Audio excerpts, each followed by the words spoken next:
Welcome to a professionally unprofessional gaming podcast. For the first time in person, I'm joined by my friends Reese in the middle and Elliot on the right. Oh my god. Hello everyone. I have skin! Dear God, I'm 3D. You don't look like We're not incorporeal voices! and you don't look like a Naruto fan created character. Where's my dual disc? So here's the thing: we were all together at one point, so we decided let's try this out, see if it's a good idea to do this in person. Yeah, may as well make use of the set while we're here. I mean, at the very least, it means our microphone qualities won't be drastically different. Yeah. So speaking of which, I'm going to move this one over here for a second.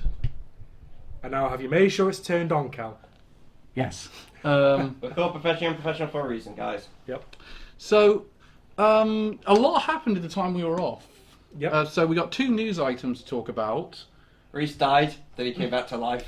Yep. And I was assassinated in America. We got like 4 or 5. Not again. We got like 4 or 5 games we've got to talk about. I mean, I'm probably not going to talk much about Luigi's Mansion 2 HD because there's so little to talk about it. Mm. But And Ali can't talk a lot about his because of spoilers. no, I'm going to say right now, if you I'm going to give a time code at some point in this thing. Probably the day. It won't be on the day of upload. It'll be the day afterwards because I've got enough to do on the day of upload as is. But I will do it, and I'll say skip to that segment if you want to avoid Elden Ring spoilers. Yeah. For Shadow of the Erdtree. This is. I'd say. Shall we just get off the bat and say Shadow of the Erdtree? We really highly recommend it. Yep. Yeah.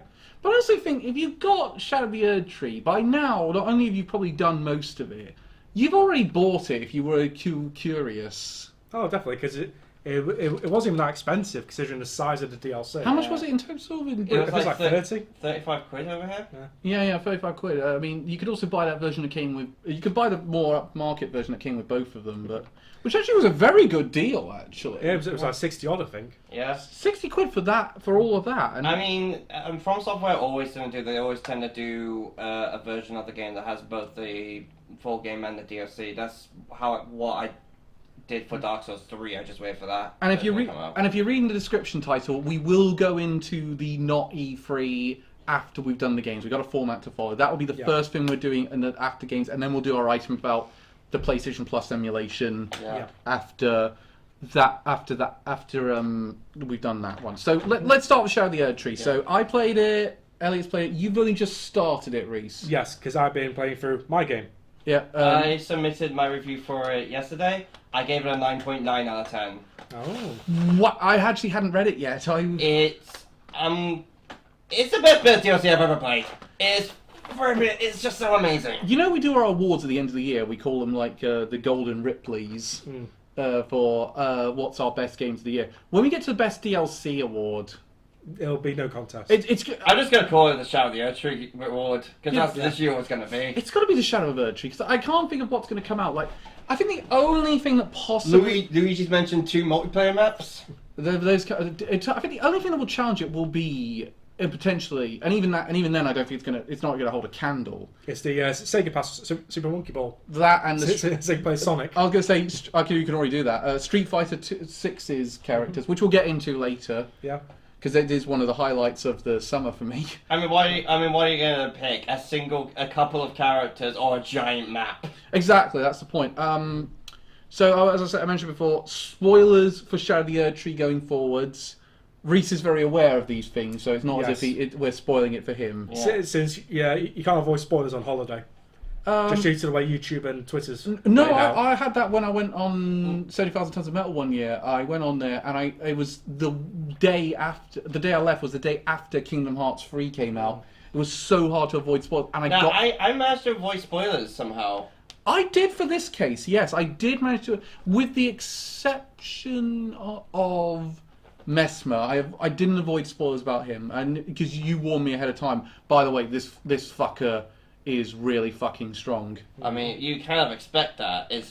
He's the figurine character. He's like the face of the Shadow of the Erdtree. Yeah, especially since he's got a 10-foot statue that you can buy. 10 feet of Mesmer. Oh my. Don't forget his full title, Mesmer the Impaler. Yeah, oh my. There we go, perfect. Now she isn't 10 foot, so she's not nearly as good. Okay, here's the thing. Elliot, you said Mesmer was a really difficult fight. Do you think he's more or less difficult than Melania? I say on par. I'd say no. I'm gonna go against you on this one. I'm gonna say I'd say in single player he's more tough. Because I can't think of any way you beat him in solo. I did. Yeah, I know you did, but whereas I'm more saying like I struggled to beat Melania in solo, but I did eventually. I can't think of how good. I don't think I could get any better at this game and suddenly be able to beat him. Maybe you can try. Maybe when I do that faith build that I really want to do at some point. So, especially if you go faith build, you can use that one incantation. I like to know he had the Renala Moon spell and you still couldn't beat Mesmer. No, I did. The Mimic used it quite a bit, but it takes too long to cast. You're better off using the Redan Gravity spell. Yeah, hence why I don't really use that. I never really use that spell. Well, I will say as well though, I'm also thinking of doing a Melania build to see if that's any fun. But do you mind if I ask something, guys, on this one? Yeah. How do you think Shadow the Erdtree compares with other FromSoft DLC? Oh, it wins, no doubt. Yeah, same. Okay, worst and best boss that you've faced. Worst Commander Gaius. He was not that fun, and I'm not the only one who thinks that. Which one was he again?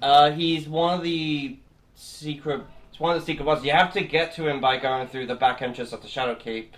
He's the Albinauric on the giant ball with the gravity spear. He flies in the air. I don't think he's fought him. Hang on, give me a picture. Give me a picture. He's just a guy riding a pig. Yeah. I think I faced him, but I can't remember exactly. So Captain Gaius. Gaius. Gaius. Arguably, he could also be called Captain Gaius. Hang on a second. Elden Ring. I was going to say because it's not the first thing that comes up. Yeah. Oh yeah, I faced him. I faced him. He was fucking annoying. I had to fight him on foot because Torrent is a pain to fight bosses against. Especially depending on weapon you're using as well. Also, I was cosplaying as Gus, so I just used a greatsword the entire time. And I had the issue of summoning the Mimic. He's speared you by the time you've summoned him. There was a lot of bosses actually that really made. Wait, really? Yeah. He really. You know how long it takes for him to get to you, right? Yes. And it takes a long time to summon the Mimic. Not that long. It takes like every time I fought him, I was able to run in, grab my runes, and then start the fight. It took like a solid 10 seconds. Can I add one for worst? I'm really going to get all hate for this one. Most of the great Dyad, the great dragon. Bale. Bale. Bale. Damn you, Bale! No, it's curse you, Bale. Yeah, honestly, I'm with you. I like the boss itself. The problem is like you can only lock onto the head, which is just annoying because his head is constantly in the air. Like as a comparison, the Shadow Tree. And by the way, it's not Skadu, it's Shadow. The Shadow Tree avatar is like you're able to lock onto their body and their head's down all the time. Meanwhile, compared to Bale, his isn't up way longer. So either I'm locked into a head, barely hitting, and I get motion sickness whenever he moves, or I don't lock on, he moves, and I get hit because I'm inevitably trying to find him. What do you think is the... I think for the best boss fight, though... Mesmer. No contest, Mesmer. Mesmer's amazing. I'm going to go... Mesmer was a bit annoying in terms of like his moveset and his lore. Mesmer is the top tier in this. I'd say in terms of the one I enjoyed fighting the most, it's the Lion Spirit. The Great Lion Spirit. Oh, yeah. I also like I love the drop you get for beating him. Oh, yeah. Which I didn't realise until Ren pointed out to me that was actually halting my healing abilities. Don't know where he would rank. I also really like the Relana fight. She was basically a dual wielding Melania mixed with Renala's moves, some of Renala's ability. And like when a sword flares up, I was literally screamed out, "Is that Pontiff Sullivan?" So what about? Oh man, she was such a fun fight. How you feel? Are you looking forward to fighting it as Bubbles McGee? Yeah, as long as she doesn't have a max out holy resistance like most of the end game bosses in the base game did. No. So I would say though, it's such a good map, even though it's obviously much smaller map than the basic. Miyazaki said, "Oh, this is going to be about the same size as Limgrave's map."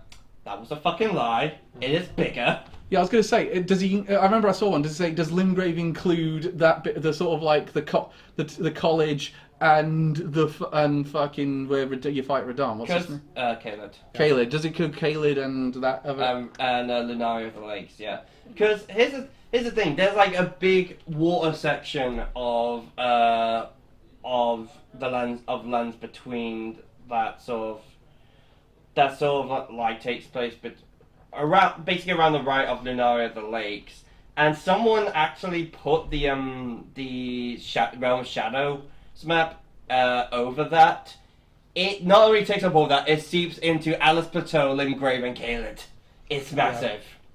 So I also know it fits in there as well because when the map's rotated, it fits with the broken bridge in Lanedale. Yeah, it does. So they are meant to go together. Yeah.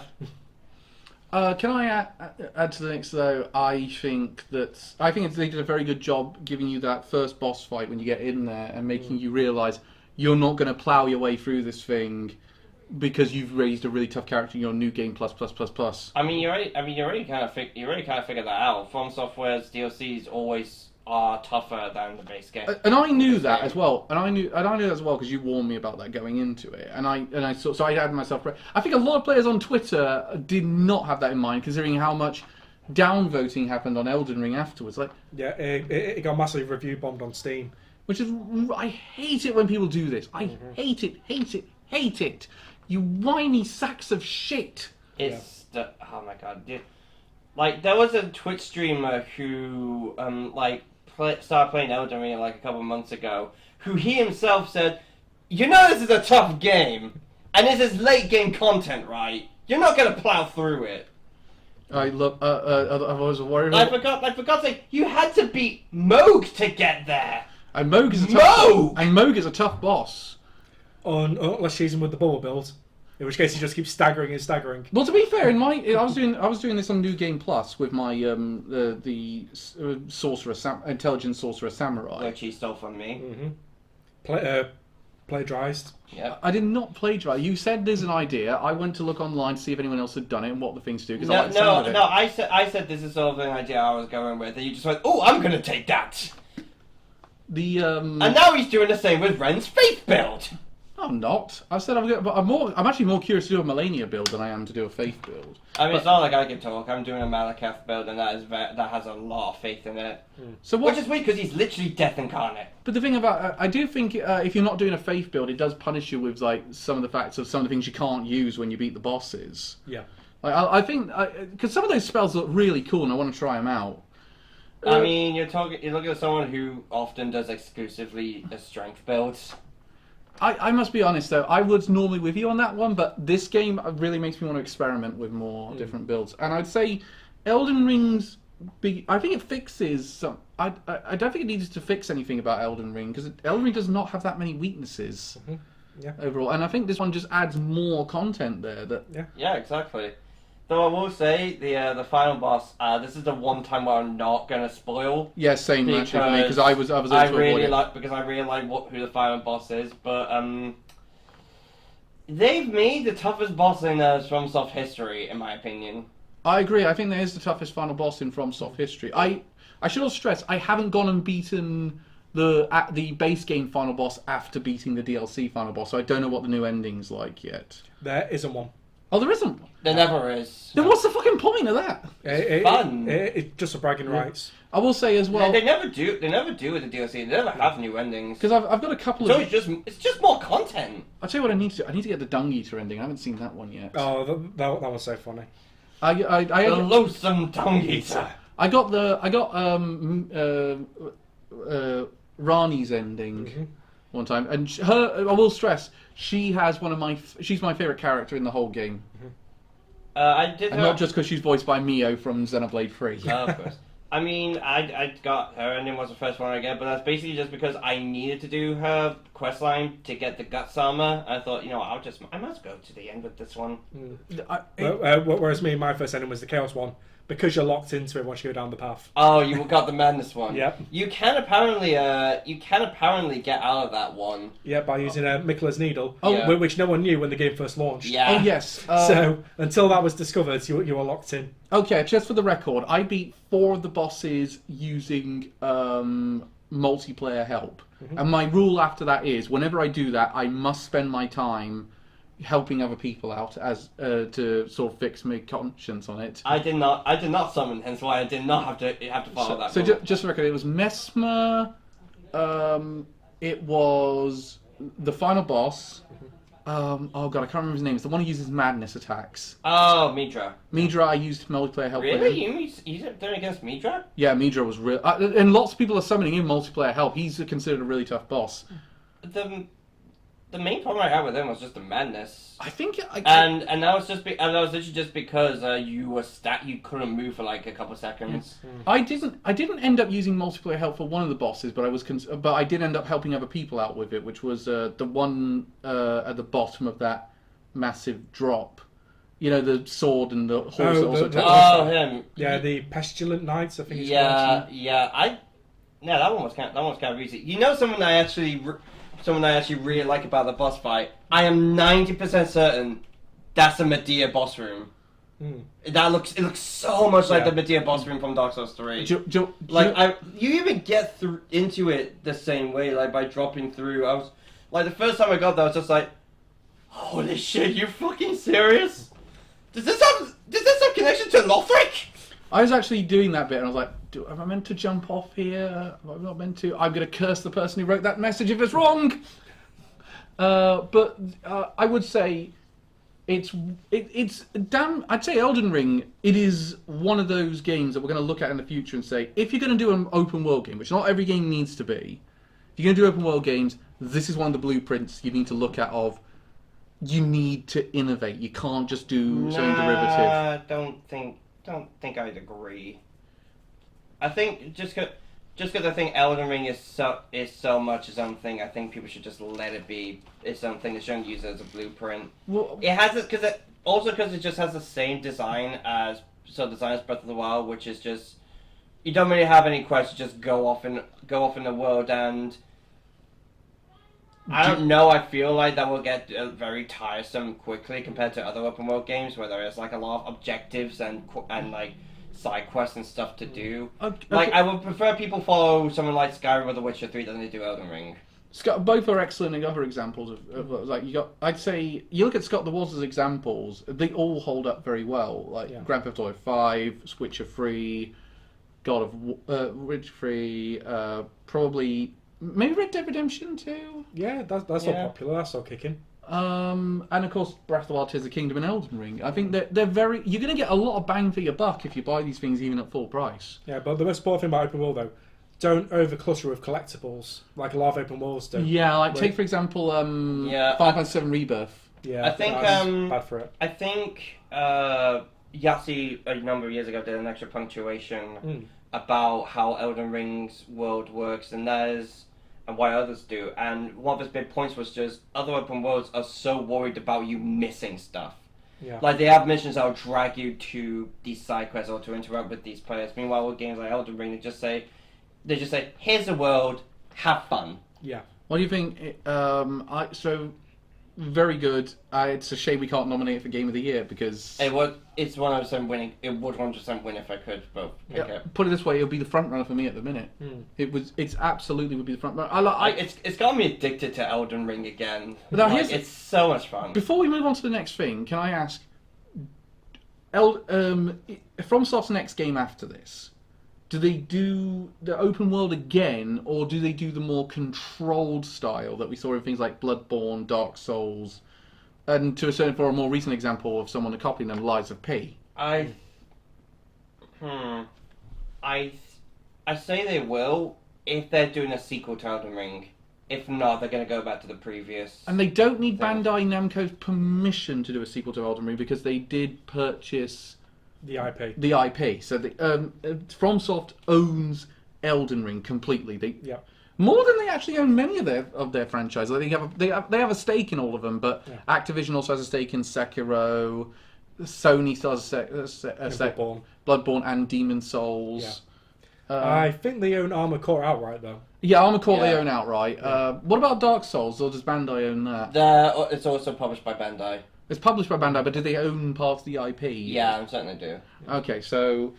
But again, I'm kind of glad they didn't just rest on their laurels and just do Dark Souls 4, 5, and 6. They've said, let's do... Well, they always said Dark Souls 3 was meant to be the end of the timeline, because the world had been ravaged by the constant rekindling of the First Flame. You can't really go much further than that. To be fair, though, we've seen more bigger cop-outs for keeping a series going, and FromSoft were stuck to their guns and said, no. Yeah, that's the difference. From Software are good at doing their jobs.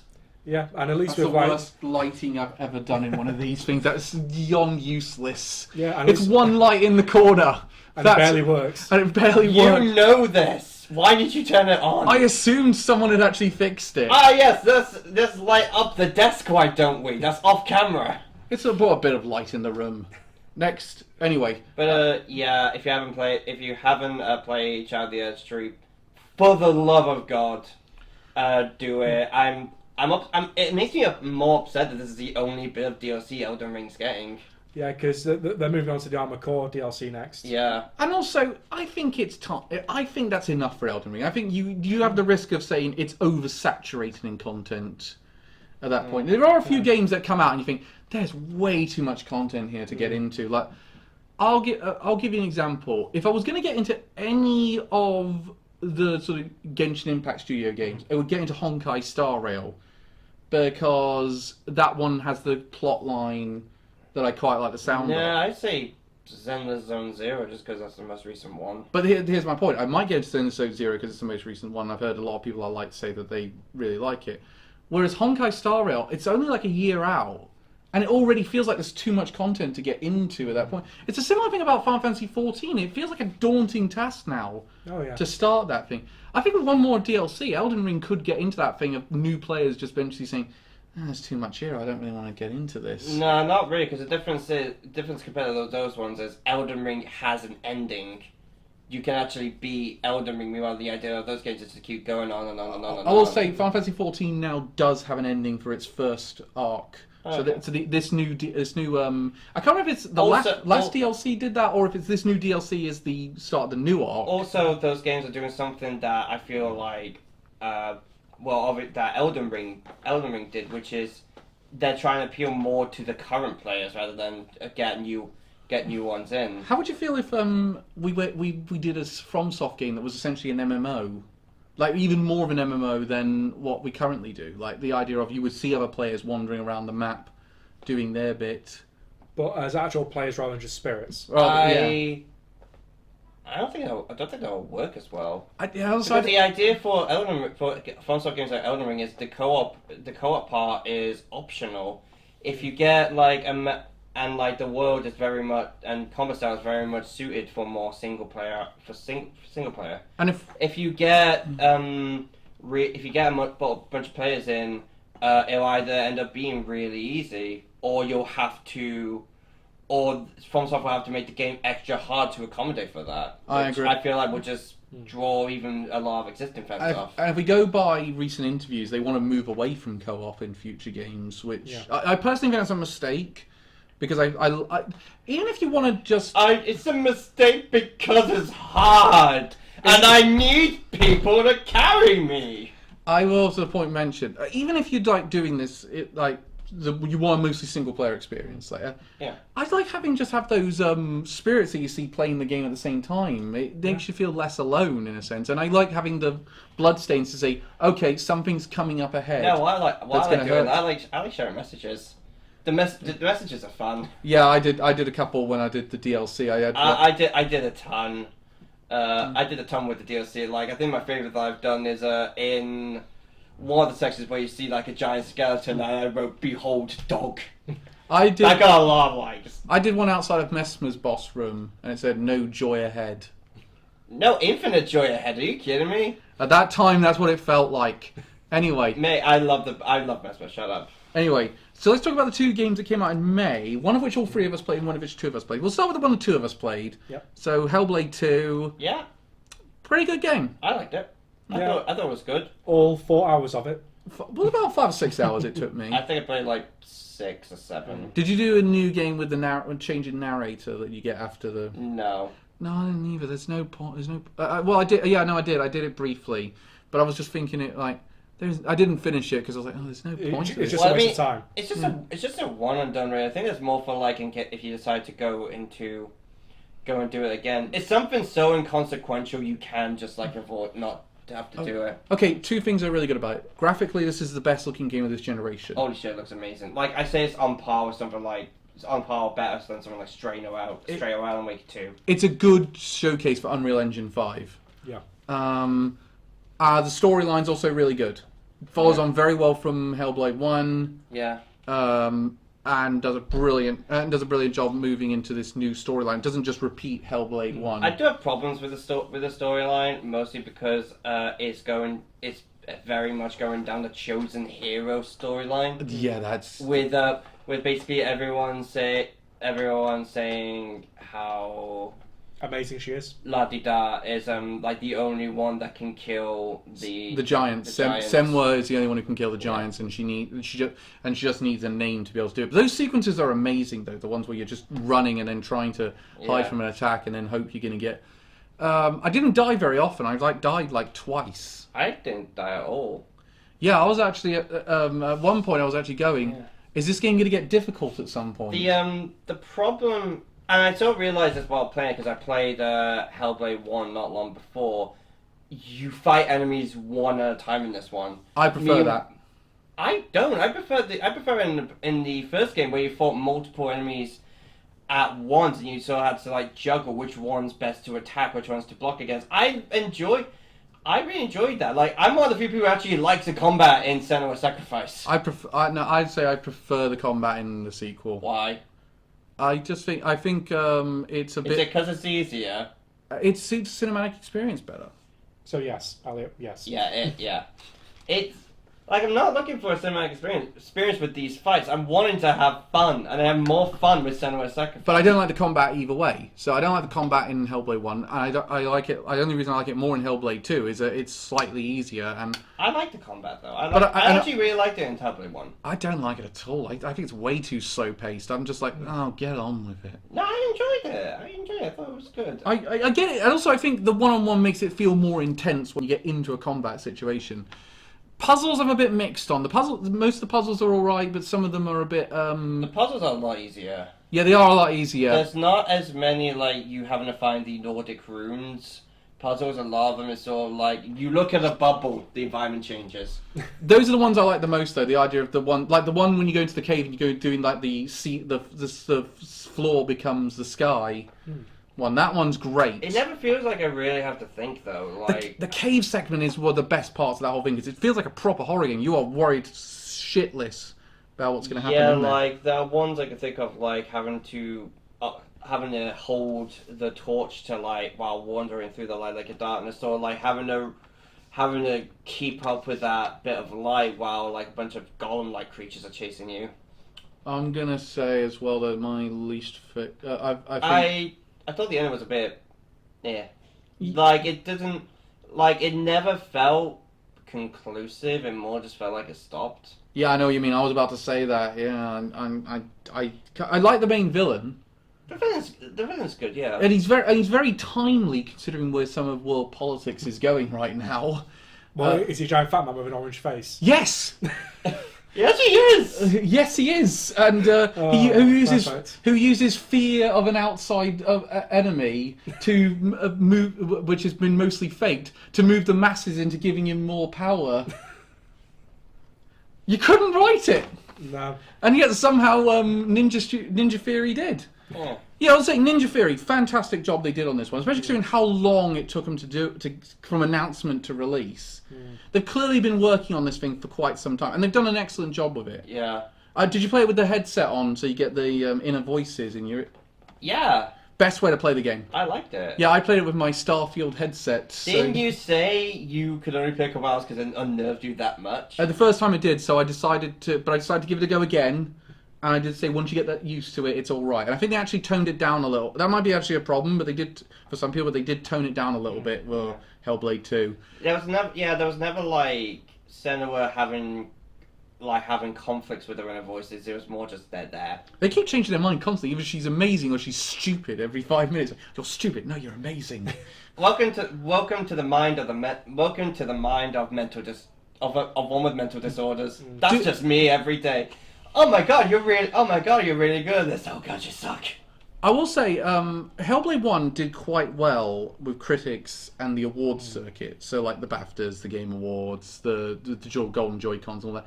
I feel like it was a bit less prominent when it came out in terms of like its praise this time. It does. I'm thinking, I don't like. I wouldn't say it's not impossible, but I don't think, for example, this shows up much at the Game Awards.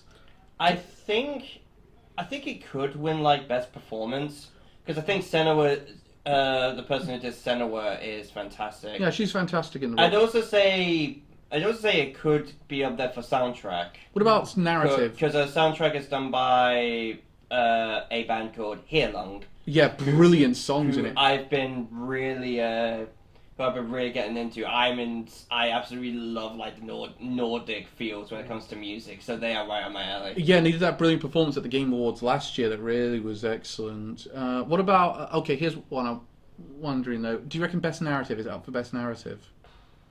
That's tough. Because... been a lot of good ones this year. There have been a lot of really good narratives, and I don't think it has quite as much staying power as the first game did.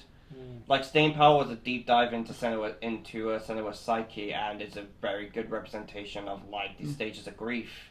Meanwhile, this one, again, it feels mostly like just a chosen hero story. Can I say I've just had a thought, actually, on something? I think I might have enjoyed I would have enjoyed the combat less if I've been playing on the PC version, because I played the Xbox Series X version, Elliot played the PC version, so Elliot had the higher frame rate than I did. Yeah. So I think the reason I was more pleased with the fact it was on one was I was locked into that. It locks very well into 30 FPS. It never has those drops. But it is a little, I imagine it's noticeable compared to like the 60 FPS you can get on PC. Yeah. Probably. I never actually saw footage for the Xbox version. Do you think there's a bit of... Do you think, considering that this is an Xbox exclusive, it got a bit of a console exclusive, it got Xbox taxed again, and that's why it didn't do as well? Considering that the original was a PlayStation exclusive at launch. Maybe. But I don't know if the first game did, how well the first game did. They're about similar scores, actually. I think for all the talk of this one was a downgrade, they scored very, very similarly. And the first game sold at a couple of million, didn't it? It sold quite well, yeah. I don't think this... Obviously, this one's not going to sell as well, because it's Game Pass Day 1. So. And also goes on Xbox. And again, there's a much smaller internal audience. So are we agreed then? Senua's Sacrifice, very good, but do you know what it is? It didn't stick with me. After I was done with it, it didn't really stick with me. I definitely prefer Senua's Sacrifice. I think Senua's Saga was very good, but Sacrifices has a lot more staying power for me. What do we think Xbox are going to do with Ninja Theory going forward? Do we think they are sticking around, or might Xbox toss them aside? It's tough to say.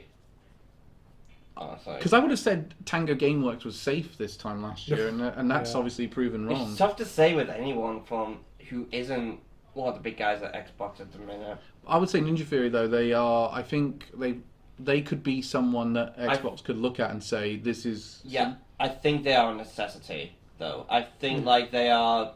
Because we need those, much shorter, narrative-driven games as opposed to, the big Bethesda ones I think Xbox are trying to bank on now. And I think that's what would help Game Pass right now, if you have a few shorter games on there.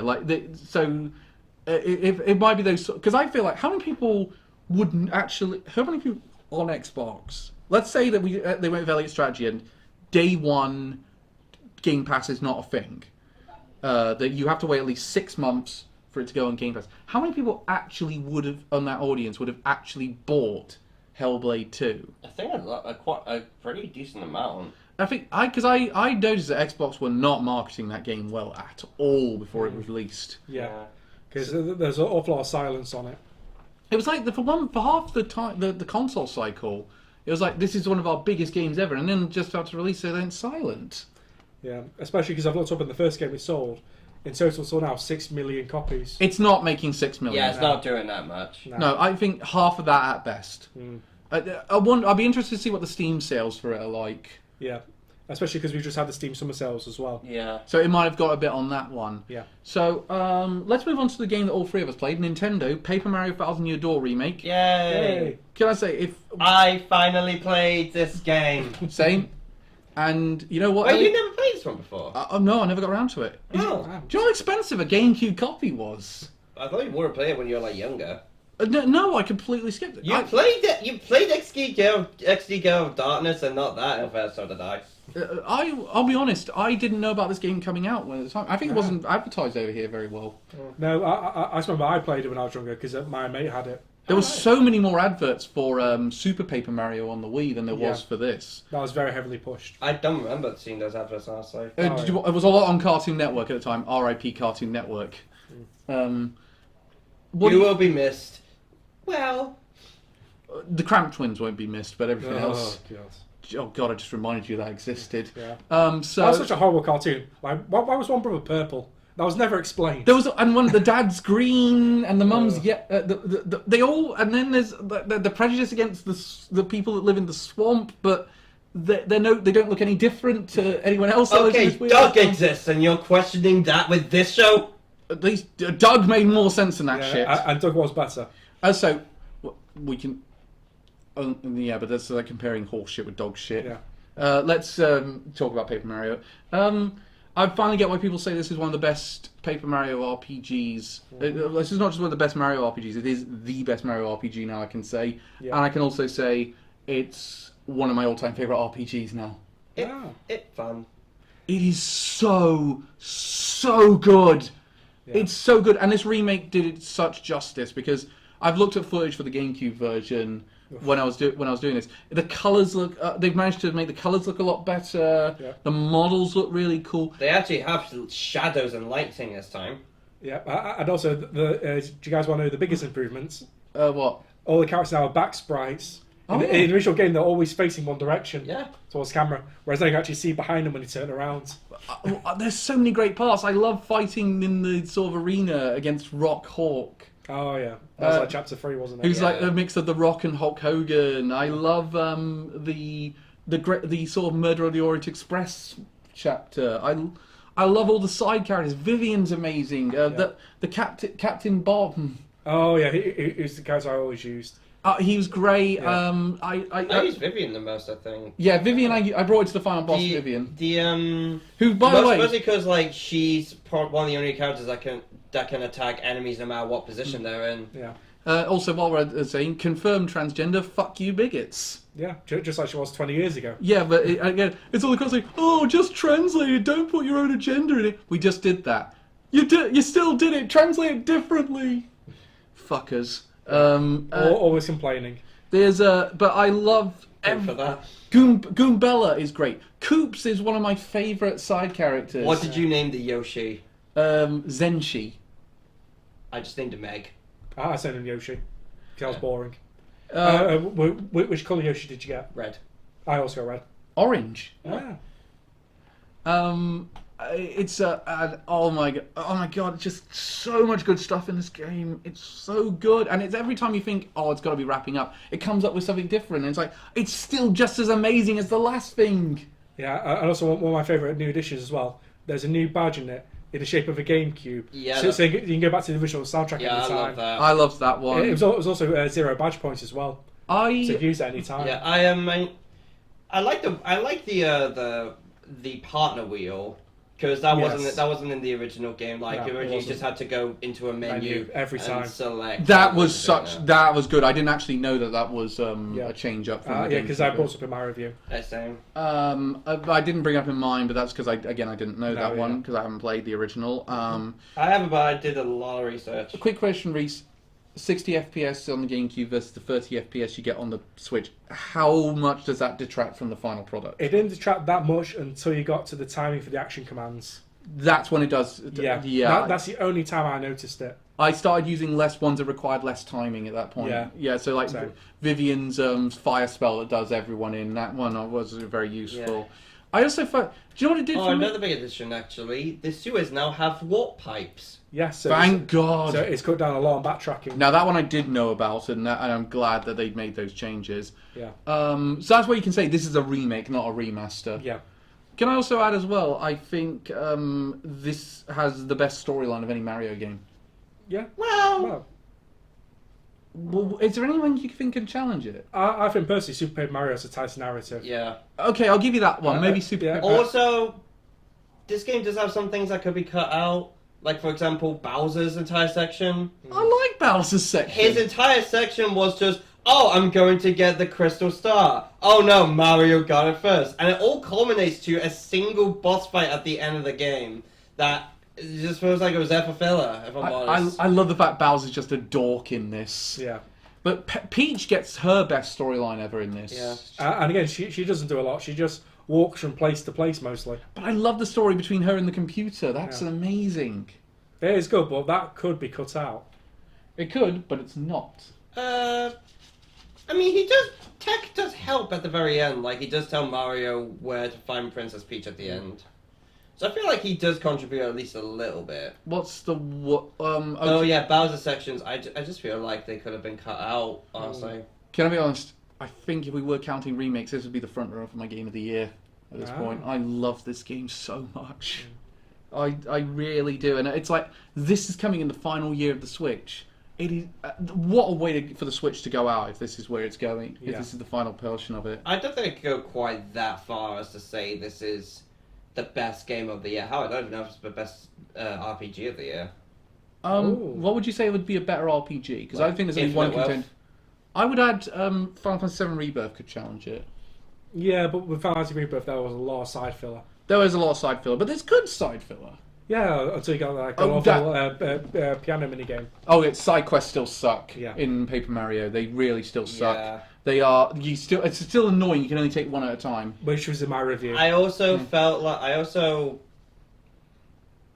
felt I don't mind that the other characters leveled up separately to Mario, but I didn't like that. First of all, it's never explained that you could upgrade them. Like, you sort of have to figure it out for yourself. Like, I didn't know you could upgrade them until like chapter 3, and even then, I didn't know you could only upgrade them twice. I thought you could only upgrade them once. I didn't know you could upgrade them twice until I was writing my review. Damn it! I didn't really? know. Yeah. I didn't know even until you told me. Yeah, because I said to you, go back to Hooktail's castle, bomb the wall. Oh yeah, it was really annoying. I forgot to do that. Yeah. Should I tell you as well? I think I want all the characters from this in the next Mario Kart. Yeah, a lot of these could come back. Like, get all these characters back. Get Goombella, get... all right, get the two... Call Square Enix, get Geno and... Oh, what's the clown thing called again? Mosh? Mosh, that's... Mosh, was it? No. Mosh. Mosh. No, The one from Super Mario... oh no, that's Mallow. Mallow, that's it. Because it's short for marshmallow. Yeah, I got half of that right. Give me some So credit. get Mallow and Geno in there. Get all the characters from Paper Mario in.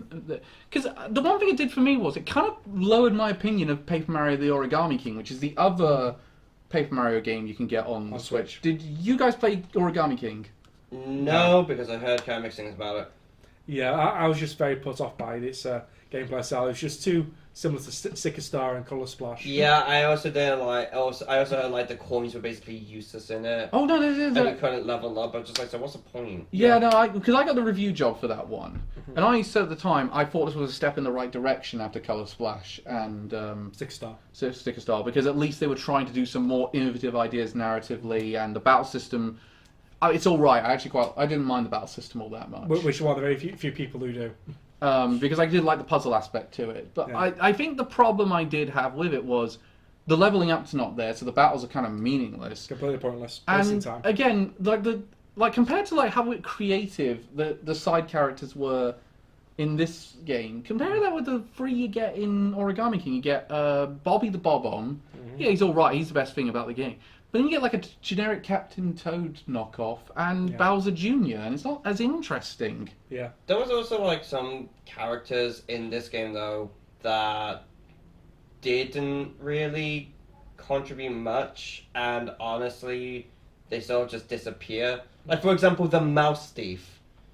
That's what we see as like chapter 3 or 4. You can recruit her. Yeah, he can recruit her in chapter 4, be a party member. Oh, okay, I didn't know that. Yeah, no, I didn't know until I watched back some stuff and realised she was there. And then... Yeah, because she runs the badge shop in Rogueport, and she's standing literally next door on the roof. You can just go up to her and talk to her. Say, would you like to join the party? Oh. All first, I thought I would just get like basic dialogue from her. No. Like I didn't realize I could. I didn't realize there was optional characters you could recruit. That's cool. What about do we think in terms of like the character selection, this one is the best? The battle system, I think this one is the best one of the series. Yeah, the problem I had, there's still some bad backtracking, especially with chapter 4 with Dupless. We have to run into him, run away. Go to him, run away. Yeah, go back to the church and back again. And the thing is, that one was kind of annoying. Yeah, it's like, oh, I gotta go to this one. Oh, he's not there. I gotta go to this one. Oh, he's not there. At least they made the backtracking a little better with the warp pipe locate. Yeah, but that doesn't have that much. That more just took you to the town though. That separated the journey from Rogueport to the town. It didn't separate having to actually go to the dungeons. Yeah, so there's some bad backtracking. And then the other one was in chapter 7 where you have to find the white Bob-omb by going back to every place you've been to before. Oh, that sucked. I didn't mind that because you could still, because I just used a warp pipe, go to the village, learn where, talk to them, then just walk back. Yeah, but it's still so much extra. Yeah, it is still fluff. It's still just basic fluff. So in my opinion, that could have been cut down. Yeah. So we're agreed. If you're going to pick any Paper Mario to play, it's on the Switch. It's this one over Origami King, because it's not Origami King has its good points. Not that great though. Yeah. I would say though, let's compare it with Super Mario RPG remake. Which game do we think's better? I go Thousand Year Door. I go Thousand Year Door as well. I think Thousand Year Door is better than RPG. Yeah, because did we all review RPG? Yours just you. You reviewed it. I played it though. That's right. Yeah, so I did review both, and RPG is good, but it's just so easy and short. Yeah. That's the thing. There's no challenge in RPG. I never at any point thought this is going to really fuck me up. Yeah. Meanwhile, Thousand Year Door has a surprising challenge. Yeah, did you guys do the P of 100 trials? I gave up after about number 4. I didn't. I kept meaning to go, but I kept meaning to go back to it, but I just never did. I hate the fact you have to do it all in one go, and that's annoying. You also have to do it twice because there's a new super boss. Yeah. Oh right, that's cool. Yeah, because the game introduces 2 new super bosses. Yeah, and as soon as you told me that, I went, "Fuck that!" But I would say great game. So what else came out? What else do we need to talk about? Elliot, June, you were playing. Obviously, Elden Ring was taking up a big time. Should we do a little bit about Luigi's Mansion 2 HD? Yeah, it's there. Well, we also have Monkey Ball. Well, I think we'll get to Monkey Ball in a minute, but because there's more content to that. Let's talk Luigi. We won't talk about any of the games that I've done by myself that you guys weren't playing because that we got enough time as is. Luigi's Mansion 2 HD, it's fine, it's there. I said in my review I gave it 6.5. I said I really wish they'd package this with Luigi's Mansion 1 as well, because I think that would have taken the sting off of it. Luigi's Mansion 2 is just, it's not that interesting. It doesn't have anything as interesting from the first game, doesn't it? And it doesn't, and all the stuff that's interesting in this one, 3 does better. Well, it does introduce the ghost dog. Yeah, it's good. It's good that Polterpup is in there. But that's the best part, though. It introduces the best boy. Yeah. But again, Polterpup is right there at the beginning of 3, and I can play 3 easily. And but it was introduced in this one.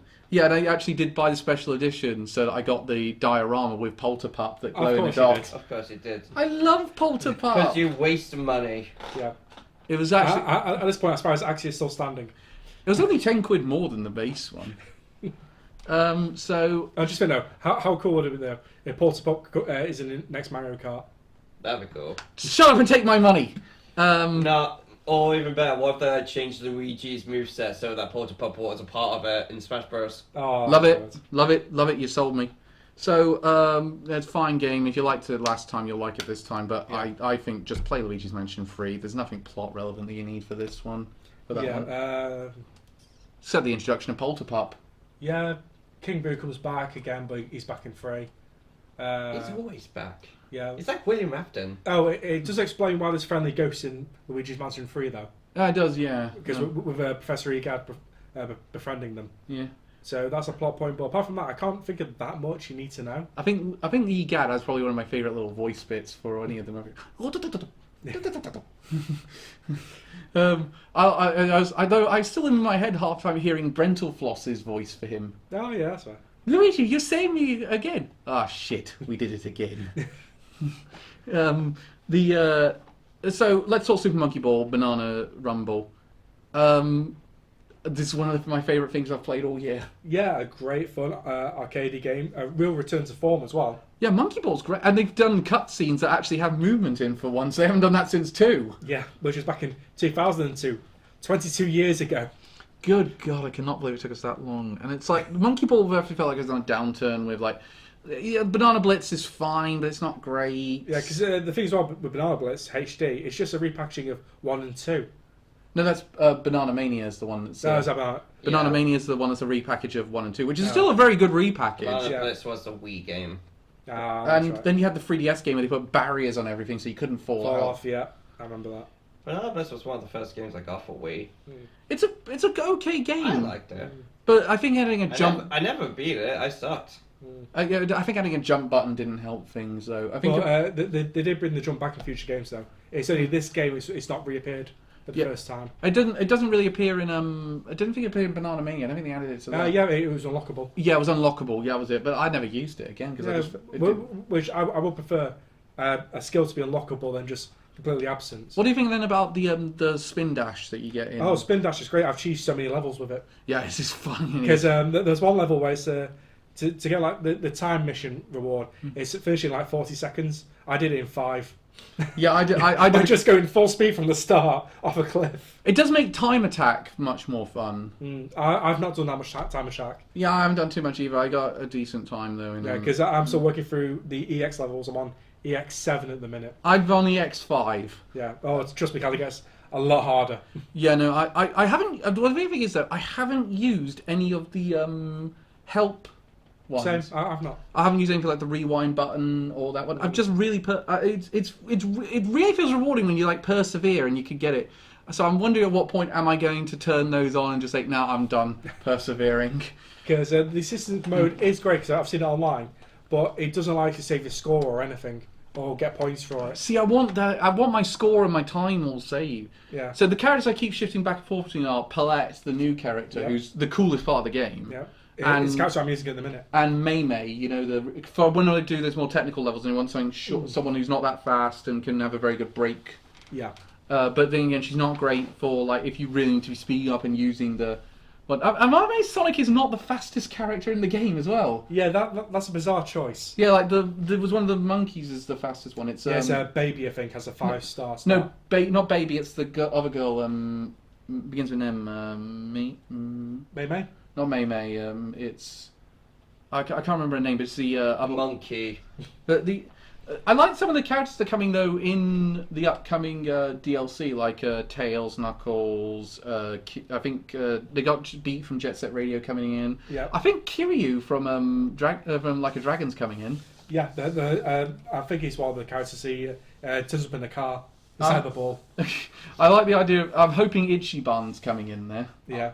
Oh god, I hope in that case, if he's in the car, I hope Kiryu shows up in one of the Skeletric cards you find in Yakuza. You have in Yakuza 0. I'll tell you when I eventually get around to doing Like a Dragon. It'll probably be when I get back from Germany.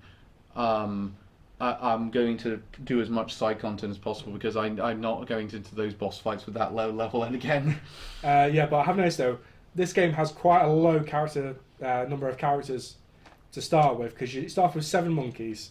Then you can unlock 5 more, 4 in the story, 1 for doing online battle modes. So I think it brings up to 12, which is the lowest it's been in years. Yeah, like it's not. There's not a lot of characters in this one. Like but they're saving the rest of DLC. Yeah, they're going down the fighting game route. They actually are, because it's called the Sega Pass. Oh god. I'm hoping they put the consoles in there, like you get the Mega Drive, the Saturn, and the Dreamcast. Yeah. Well, we all know you almost look forward to Morgana coming back. Is Morgana confirmed? No, but you want it to be desperately. So desperately. Mm-hmm. You say you like Persona 5 one time, and suddenly No, you don't. You didn't say you like Persona. I like Persona 5. You don't see me them making many cat fucking jokes with me. Yeah. Moving on. How's the online been for you? Relatively okay. The frame rate dips quite a bit on some of them, especially when I'm getting into matches with 15 other players. Yeah, the frame rate cuts from 60 in solo to under 30 with multiplayer. Didn't you say they're going to crash you a few times? Yeah, it's now crashed with me total 5 times. Oh, damn, there's been one more since last. Yeah, because it's the last time. I haven't crashed yet. I'm Yeah. amazed that that's only happened with you and not me. Yeah, which is funny because other people have been reporting online about it crashing for them as well. So again, I haven't had a single crash. Yeah, very bizarre. Obviously, Sega must be aware of that and they're getting on the case. Oh with yeah, because fixing it. the game's not had a patch yet. It's. I would say, despite that, I think it's really damn good. Yeah, it finally has an online leaderboard with that banana tree for people to dump points into once they bought everything else. Oh, is that what the banana tree's for? Yeah, it's basically the online leaderboard. I'm currently in the top 300 in the world. Oh, damn. I need to check. One, I need to check where I am on that. And two, I just assumed I'd actually get something new for feeding the banana tree. Nope, you get nothing but bragging rights. Right, because I've been saving up some of my money in case I want to spend it in the shops, but... Yeah, so in the shops I bought all the new unlockable characters and all the new outfits. Apart from that, I've not bought anything else. I haven't bought any of the outfits yet. Yeah, the outfits are good. But I'm not doing much of the online multiplayer, so I don't feel I need to customise my characters. Well, you can still use them in single player. I know, but even then, I think the designs of most of them are pretty good so far. Like, I don't really feel like they need to change Paulette's design or II's design. Maybe II because he's a bit of a basic character design, but... But with the different style options, you get the Phantom Thieves outfit. Oh, yeah. Which do look good on all the characters. Oh, you get one for all the Phantom Thieves? Yeah. Oh, hell yeah. Yeah, and the villain is actually called a Phantom Thief. Yeah, Easel. Easel is great. Oh, actually, here's the thing, Reese. Because all the characters got a slight redesign for this one. What do you think of the redesigns? I think overall they're really good. The funniest one's Baby, with the giant sunglasses. Yeah, the giant Jey Uso sunglasses. Baby was always my favourite one. Yeah. Baby's great, but he's way too light, so I end up, when I do the spin-off, I just hit a corner slightly. It's, what? I'm off the course. Look, Which is good for speedrunning. Look, you need to understand. I don't like. He's not my favorite because of his stats. He's my favorite because it's a baby in a monkey ball flying around. How isn't that funny? It also is slightly easier as well because you're a smaller ball as well. It is easier to dodge obstacles. Oh, okay. I'm going to keep that in mind. Whereas compared to me, I usually play as either Paulette or Gongon at the very end there. I mean, give me some credit. It's been a while since I last played Banana Blitz. Gongon's quite good, actually. Yeah, but something I did notice in World 10 and onwards, or any other world with a big steep ramp you have to go up, I did occasionally clip inside it as Gongon. Oh, really? Yeah, he's the only character that's happened with on a few occasions. I love the design of World 10, though. World 10 is amazing. Yeah, it's basically an LSD trip. Yeah, and it's... I really liked it took me a while to figure it out, and I needed to look up a guide to help me figure it out, but the roller coaster one. Oh, yeah. That one was really good, and I did end up doing the spin ball to skip part of it to get a bit of time. So, really good monkey ball game. It's really back on form. Yep. Does this rank as one of the best games you played in the year so far, like it does for me? It's definitely up there. If the frame rate was more consistent in multiplayer, it'd probably be higher. Put it this way, it's not going to be in my... I don't think it'll be in my top 5 at the end of the year, because I think there's so much good stuff coming out that's going to overshadow it. Yeah, but if on a return to form, like back in the early 2000s on the GameCube, I'd definitely say pick up this game. But it was like, when I was in those really tough boss fights in Elden Ring, it was quite good to just put it to the side for a minute and just go on monkey ball for a bit of turn off your brain dumb fun. Yeah, so you go from raging at one game to raging at another game. No, I never raged at this one, to be honest. I never was raging at it. I was like, oh, that's a bit annoying, but let's give it another go because I reckon there's a solution to this. So I think we're going to say Monkey Ball's pretty good. Yeah, very good. And I said this was one I was really excited about when that Partner Direct came out. You guys are like, what are you on about? and again, point proven, it's come out and it's really gotten a really good score. Yeah, well, it's not gone very well on Metacritic though. Yeah, it's the same score as what was the other game we looked to compared it to. Luigi mentioned too. That's it. Both got 7, and Monkey Ball's got a lower user score of 7.4. You people don't know what's good fun. Well, again, those people could be having more crashes like me compared to your experience. Yeah. Okay, that's fair. So I think it's time to talk about the news items. So obviously, two major things happen while we're away. Let's talk about not E3. That's what we. Yeah. That's what you call it. Well, what do you call it then? The gaming showcases. You know, I try and call it what they actually are, not give them a dumb nickname that reminds me of my days when I was the ripe young age of 73. So we're going to go through each. The way we're going to do this is we're going to go through. We obviously don't have time to go through every single trailer that was in every single presentation. So what we're going to do is Quick fire. quick fire with our highlights of each of them, what we liked about each of the presentations, what we don't like, and what we'd score each presentation out of 10. So you can, and obviously because there's been a time, we've had time to sort of mull over it and think over it. Yeah. So I did write down, and we're going to also talk at the end about how each of the console manufacturers did and how the third parties did and who we think came out looking the best. Yeah. So first thing up was the state of play, all the way back in late May. Yeah, the end of May is like May 24th. So there was three big talking points at the end of this, but there was a couple that good ones in there. So, Elliot, I know you were very happy with God of War Ragnarok going to PC. Yeah. I'm not very happy with that. I just think it's cool. Yeah. Well, because it means more people can play it. What about Yeah. you? Dynasty Warriors Origins. That one I thought would be one up your alley. Seems interesting. It does look very interesting, a new take on Dynasty Warriors. The three big highlights though from this one, and we'll go into Monster Hunter Wilds when we talk Capcom in Capcom in general, because I think we want to save a bit for Capcom. Yeah. Otherwise, there's not a lot for Capcom. It were Concord, which was the opening trailer. And a complete waste of time for everyone involved. Yeah. Silent Hill 2, which also got Silent Hill 2 remake, which got a release date, and they showed a bit more afterwards. In Konami did a presentation afterwards, showed off a bit more. Yeah, they show off more combat. And Astro Bot, which was the closing trailer. So Astro Bot, so good. I would argue one that you didn't mention where the winds meet. Well, when winds meet. That one was an interesting one. It's Souls-like. Yeah, and another one I would like to add is Infinity Nikki looked okay. Yeah, that's quite nice. But the Astro Bot, what a good looking game. Oh, so excited. I'm away for the first 5 days it's out, but I'm going to jump straight on it, and I am not going to finish until I have all 150 costumes. Yeah, because they said behind the scenes it's roughly 6 times as long as Astro's Playroom. Oh, so it's going to last 6 hours? Oh no, because did you platinum the original one? No. Oh, it's a lot longer than 6 hours. It's what do you think? How excited are you guys for Astrobot? You're very excited. I'm very Elliot, excited. Let's go. you're not a huge fan of Astrobot, no. No, he's just a little guy.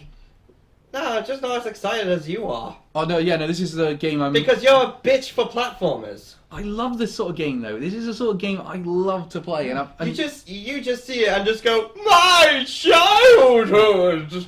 I loved Astro's Playroom. I was hoping they would eventually do this. Yeah. And they've done a brilliant job of it. Silent Hill, it looks like they've done a brilliant job of it. Well, obviously we'll get around to it when we do our September Unprofessional. I really think, though, this is a very good one, because I think between this and Sly Cooper doing quite well on the charts, I think it's sort of proving to Sony they don't need to just be the Last of Us studio and the Ghost of Tsushima studio. I want those games to, and God of War, I want those games to exist, but I want them to complement other games as well. Yeah, you don't need to tentpole the company on a few titles only.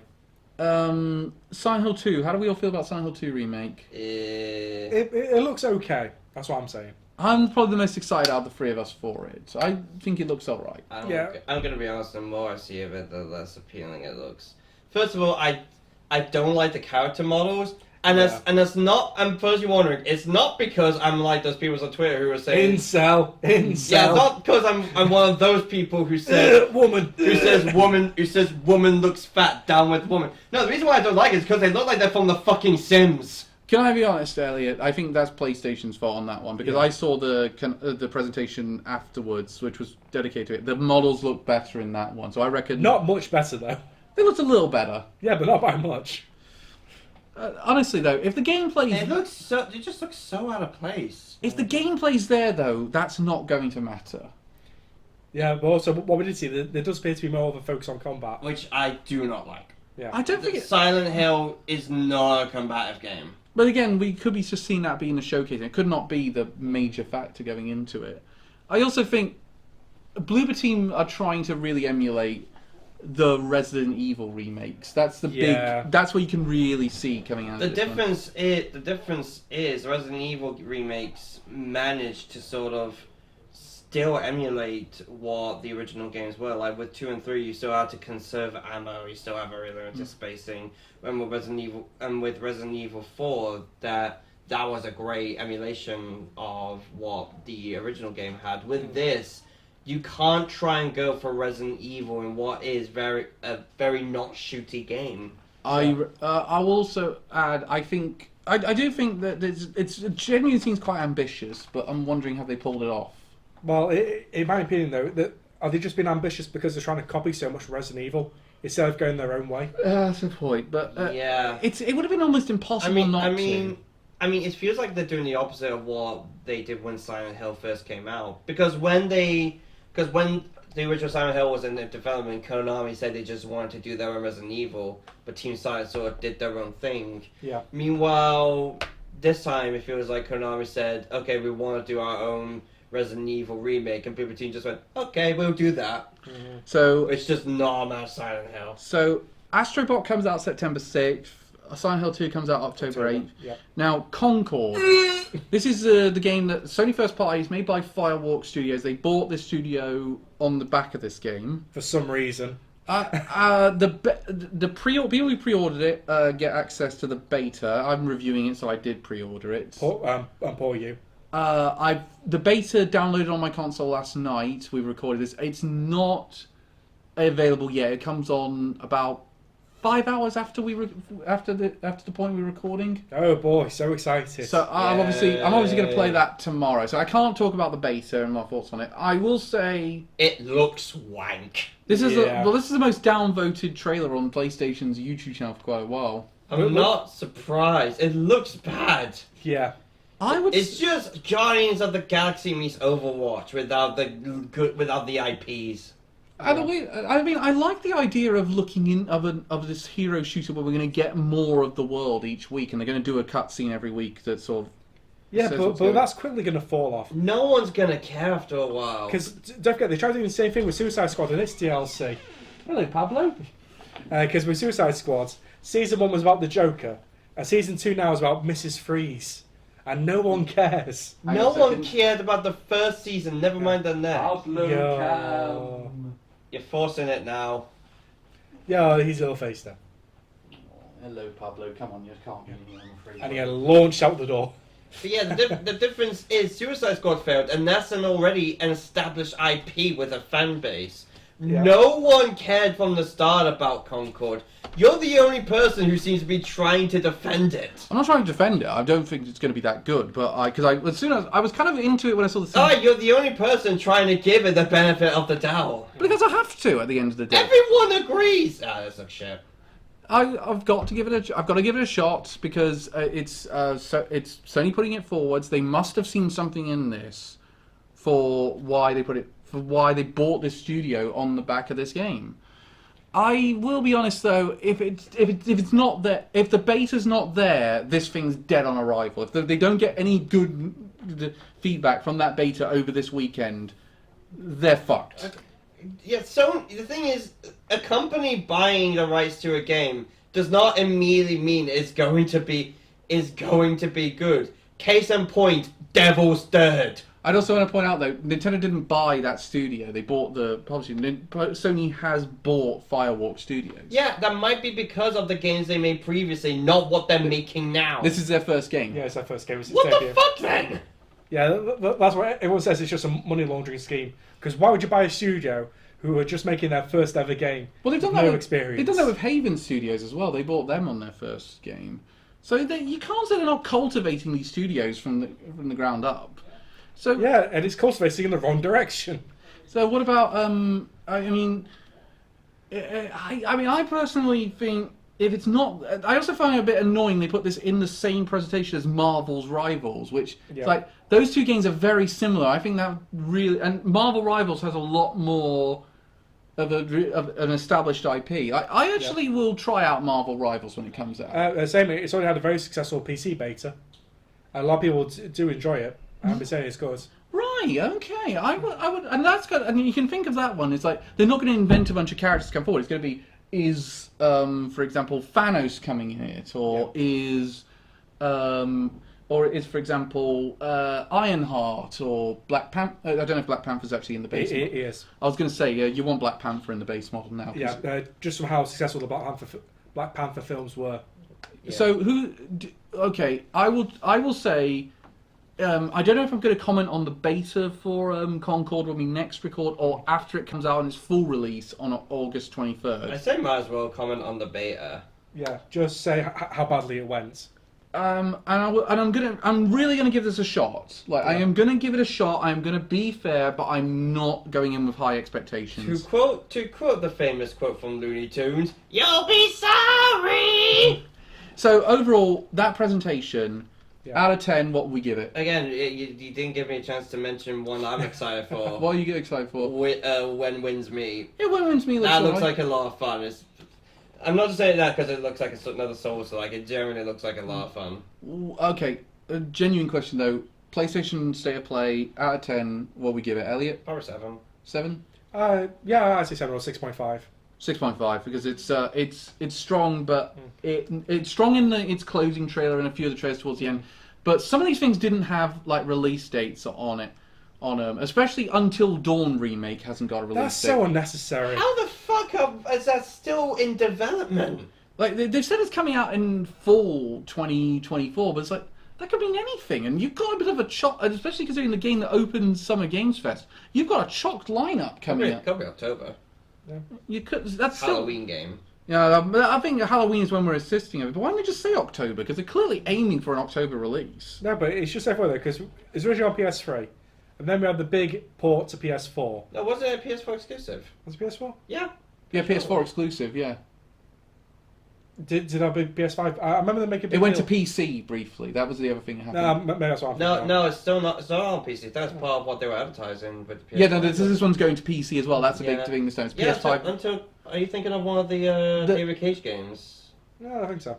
I'm not sure what I'm thinking of, but well, we know it was on PS4, and then it got the PS5 port that they redid the visuals on slightly, saying make a big deal, and now we've got another remake.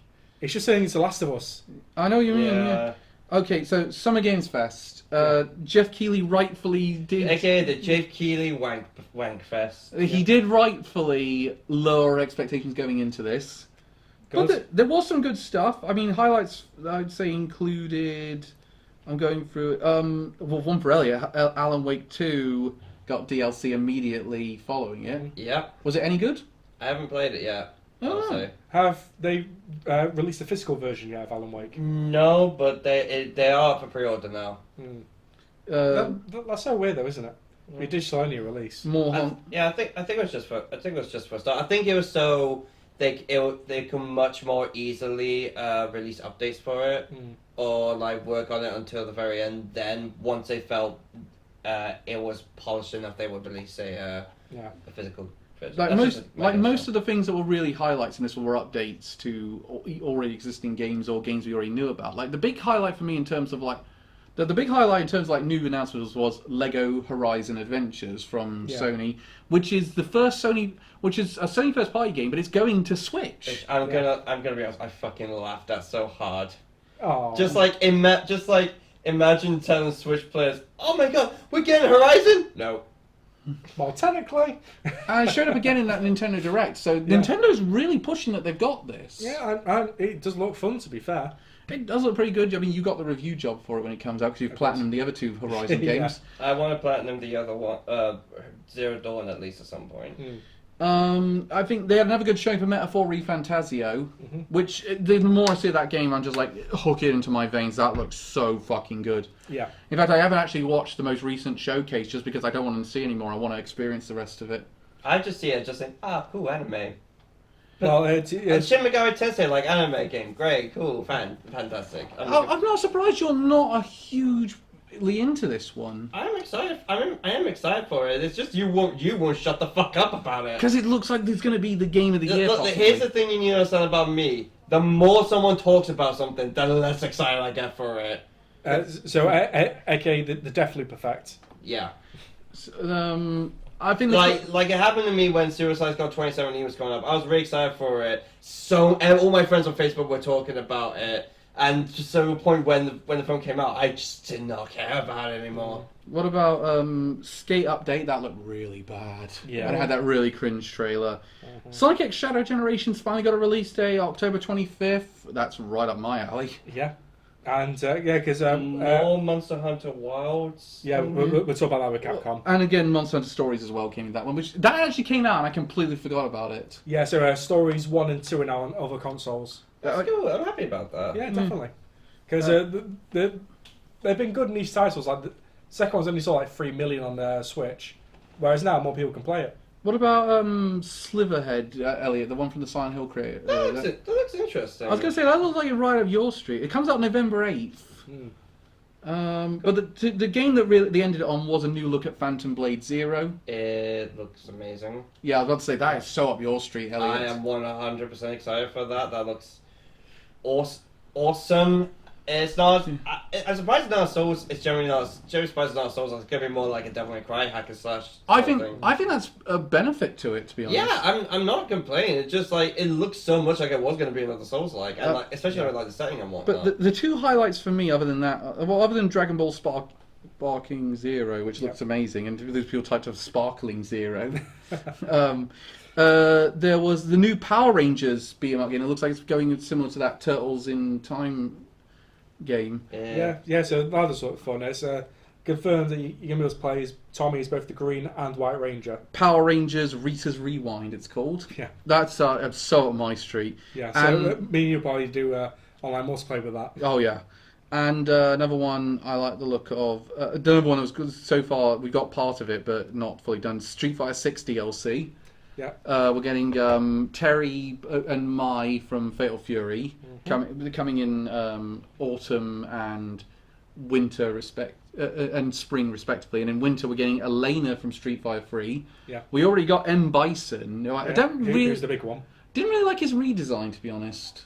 Well, at this point, he's supposed to be like half a dead corpse, isn't he? Yeah, pretty much. Yeah, no, the story they're going weird places with the story around him, but he plays great. I got my first platinum rank with him. Oh, sweet. So overall, but Terry and Mai are interesting because Capcom never put guest characters in any of the other Street Fighter ones, even when people like Tekken was doing it, Mortal Kombat was doing it.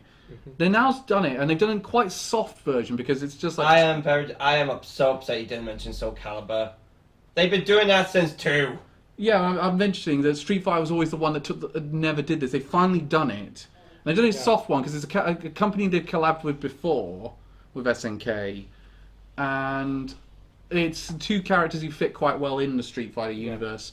So, how do we feel about Terry and Mai coming in? Is these going to be the only guest characters, or do you think they will do more as time goes on? I think there's going to be more, but it's funny to know how Terry's now been in Street Fighter and Smash Bros. That is amazing, yeah. I think Tekken is going to happen. I think we're going to get a Tekken character come in. Oh, yeah, eventually, yeah. Or who would we like as a Tekken character to come in, though? Well, Kazuya's already in Smash. Kazuya does make Heihachi? Oh, yeah. They could explain what happened to him after the end of Tekken 6. Yeah, well, he's supposed to be dead in the volcanoes, but you never know. But when does that guy die and stay dead? Yeah. That looks great. I mean, I do see a lot of people saying, "Oh, my favorite character didn't get in." Oh wait, my from Fatal Fury in the RE engine. Yeah. Now I'm happy. With all those physics. Yeah, the very good physics engine of the RE engine. No, and that's their players like me where I just think, who? Really? Really? I'm not a fighting game fan. Oh, yeah. So me and Ren actually discussed when we were at Comic-Con. He said he's going to go as Ken and I'm going to go as Terry. Oh. To do a Capcom versus SNK match. Well, what should I do for the Barbie re-release? Him goes Ken, you goes Barbie. Oh, funny. How many marks we give? Summer Games Fest out of 10. One go Oppenheimer. Yeah. Money. No, I know which way we're doing that one. Out of 10. 6. 6 for Yeah, you. 6 for me. 6 for me. There wasn't enough here to do it, and I feel like Jeff maybe could have said, "Do you know what? Maybe we skip this year because we haven't really got something that we've got worth showing." And don't forget, people were still pissed off at Jeff for last year as well, with the whole sign saying, "Please hurry up." Please wrap it up. Yeah. I think he's going. I think he's going to get rid of that for this year. It's just it pissed people off, and he's not going to be, because some people are saying, "What would you like to see at the next Game Awards?" And people say, "Just please wrap it up." So next thing up was the Xbox showcase. Yeah, this was better than I expected. I really liked it. Opened with Black Ops 6. That's got October Okay. 25th. I think there's a couple of highlights in it. Like, I'm glad they showed off State of Decay 3 again, but that wasn't ready to be shown again, surprisingly. Well, the big highlight for me was Doom: The Dark Ages. Doom: The Dark Ages looks amazing. Timed exclusive on Xbox and PC. Yep. But PlayStation fans will get to get their hands on it. Yep. So it's the prequel to Doom 2016, but set after Doom 64. So it's bridging the gap. I love the design idea of that, and it's going to be some cool. It looks like just that being able to find the dragon. I'm like, okay, I know I'm banned from streaming, but I'm going to get the PC version of this and go nuts with that one. Yeah. Elliot, Doom: The Dark Ages. Does this appeal to you? Yeah, it looks fun. Yeah. So we finally get to see how Doom Guy went from being Doom Guy to the Doom Slayer. They lined up a bit of their 2024. Like they still confirmed Indiana Jones and Avowed are coming in 2024. Yeah. But they don't have release dates for those yet, which I find surprising. Again, Flintlock literally next week. That's a Game Pass one. They did show off a lot of their 2025 line, like Winter Burrow's coming early 2025. One game I forgot to mention was the new Dragon Age. That's slated for 2024. Yeah. That's not coming out in 2024. That is not coming out. They would have shown something else by now. Apparently, there have been some people who after the showcase, they did get to play a little bit of it. A lot of them must say it's actually really good. No, so I'm looking forward to it. We've got the first Starfield DLC. Starfield DLC. Shattered Space. Looks alright. No one. Microsoft Flight Simulator 2024. That looks pretty good. Yeah. What we've seen so far of it. And another look at Metal Gear Solid Delta Snake Eater. That looks really good. And we also got more information on Twitter as well with the different screen filters. Big use of their Activision acquisition in this one, because they did a lot about the new World of Warcraft expansion and Diablo 4 expansion. That was one of my big problems with the presentation. A lot of expansion trailers that went on too long. Like there always are, though. Yeah. World of Warcraft. That's something you expect. Like Fallout 76, World of Warcraft. Like, we couldn't. There wasn't a couple of things you could have put a bit more into for that. Yeah, especially because those things are normally safe for BlizzCon. Yeah, I mean, we don't even know if they're going to do BlizzCon this year, because Microsoft is now in charge of that. They have to make up their mind. Do they want to do BlizzCon? Probably not.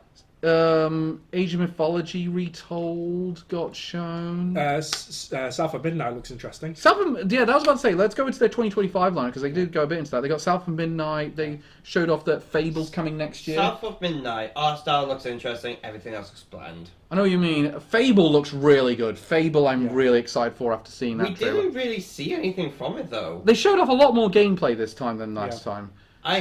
I said before, I hope we get character creation this time. Yeah. Because I feel like it's a game that needs character creation. But there was 2 games that really stood out for me. It was Sea of Thieves game, its 13th season, wasn't it? Yeah. No. Expedition 33, that new turn-based RPG. That looks so interesting. That's like some Elden Ring level plot right there. Yeah. That, and also amazing. It's their studio's first game, and it looks that good. Yeah. Like, that looks amazing. I'm very excited for that one. And the one, though, the real highlight of the show for me, because I didn't know this. I sort of thought this was going to show up, but I didn't think it would look this good. Perfect Dark. Yeah. Again, see the title. My childhood! Hey, I'm not someone who really likes Perfect Dark. I'm okay. I'm lukewarm on it. The one I saw here. Alright then. It's a recognizable brand. Rare! Back when gaming was good. Well, it's not Rare doing this one. It's the Initiative and Crystal Dynamics working together to make this, and they did a very good job. And again, they really silenced a lot of the articles that were saying things like, "This is there's a disaster at the studio. They have no clear direction over it. It's a dead game." And it's a dead game. They showed up saying, "No, it's not dead. We have a clear direction, and we're probably coming out in 2026." Yeah. Looks amazing. I'm very excited to play it. Serious. Yeah, we saw quite a bit of the first level in Egypt. Yeah, and it looks like they're going back to some of the plot points of the first one. which no one remembers because it's been over 20 years. I'll tell you one that was a not welcome intrusion, but I thought we were going to say this was a Square Enix bit, but Life is Strange Double Exposure. Max is back with another fucking story. Like I will give it at least this one. It does look better than 3. Yeah, I will say it looks better than True Colors because Max is not a selfish dickhead character. Yeah, invading people's privacy. I will say Max though. No, actually, I'm lied. Max is right selfish half the time. It's like, oh, I gotta get it. No, you can't pull it off. I know she's a teenager, but still, at least she's not as bad as Chloe. Like, oh god, I have to die. Yeah, go ahead. I don't give a shit. You've been an annoying, selfish cunt half this game. This is proof that Calvin hates all teenagers. All teenagers, send your anthrax to his address. Just a subtitle there. Angry old man yells at teenagers. Angry old man yells at cloud. What Call of Duty didn't do much for me. No, so. I'll tell you though, Stalker 2 that looks all right.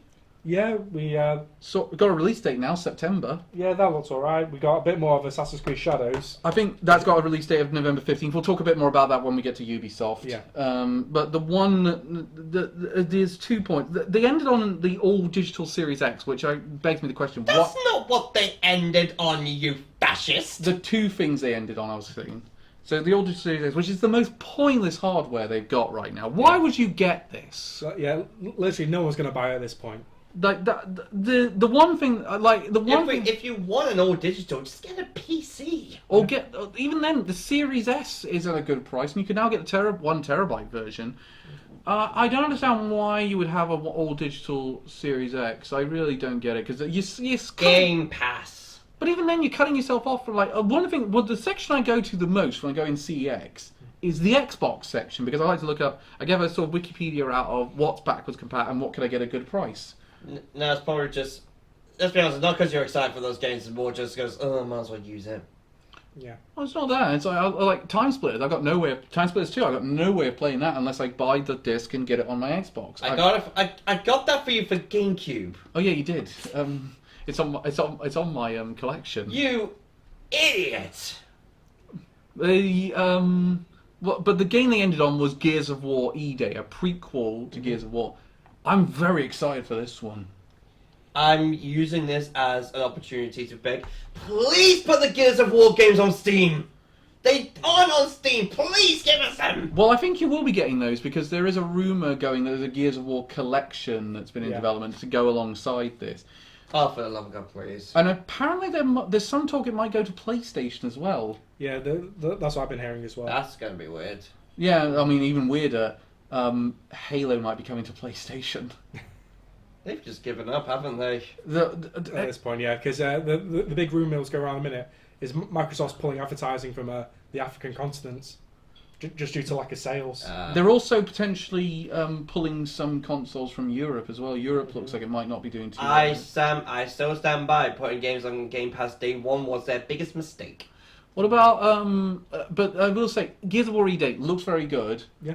Didn't see that too much of it, but I love the concept because we've had like expansion universe novels that have talked about E-Day, and we've had a few bits and bobs of lines of dialogue. We've never actually been able to play it. Yeah, I think having that and having it's a good excuse to go back to Marcus Phoenix. Yeah, it's been confirmed if they're bringing back the old voice cast. I haven't confirmed that yet. If they're bringing back the old voice cast, I imagine they will. I put it this way: if I was in that position, I would be getting my checkbook out. Let's say. Yeah. It won't be Marcus Phoenix and all of these characters without you guys. Yeah. How can we get you back? How much is it gonna cost me to get you back? $100 million. Can I also add another thing? When do we think this game comes out? E-Day? Does it 2025 or 2026? 26. I think it's 26 as well. I think they've got the 2025 lineup. I think possibly if you're right about the Gears of War collection, that could possibly be a 25 release. Yeah, I think 2025 for Gears of War collection, when they put that alongside a new trailer for E-Day at their showcase next year.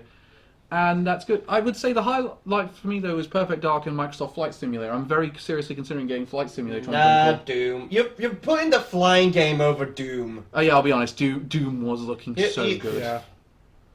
I will say there's a couple of issues I have with this one. A little too much time on updates to existing games. Again, we always get that. That's kind of to be expected at this point. Third-party support was not great in this thing. There was not a lot of third parties there, especially. Which is interesting considering Microsoft's been buying them all.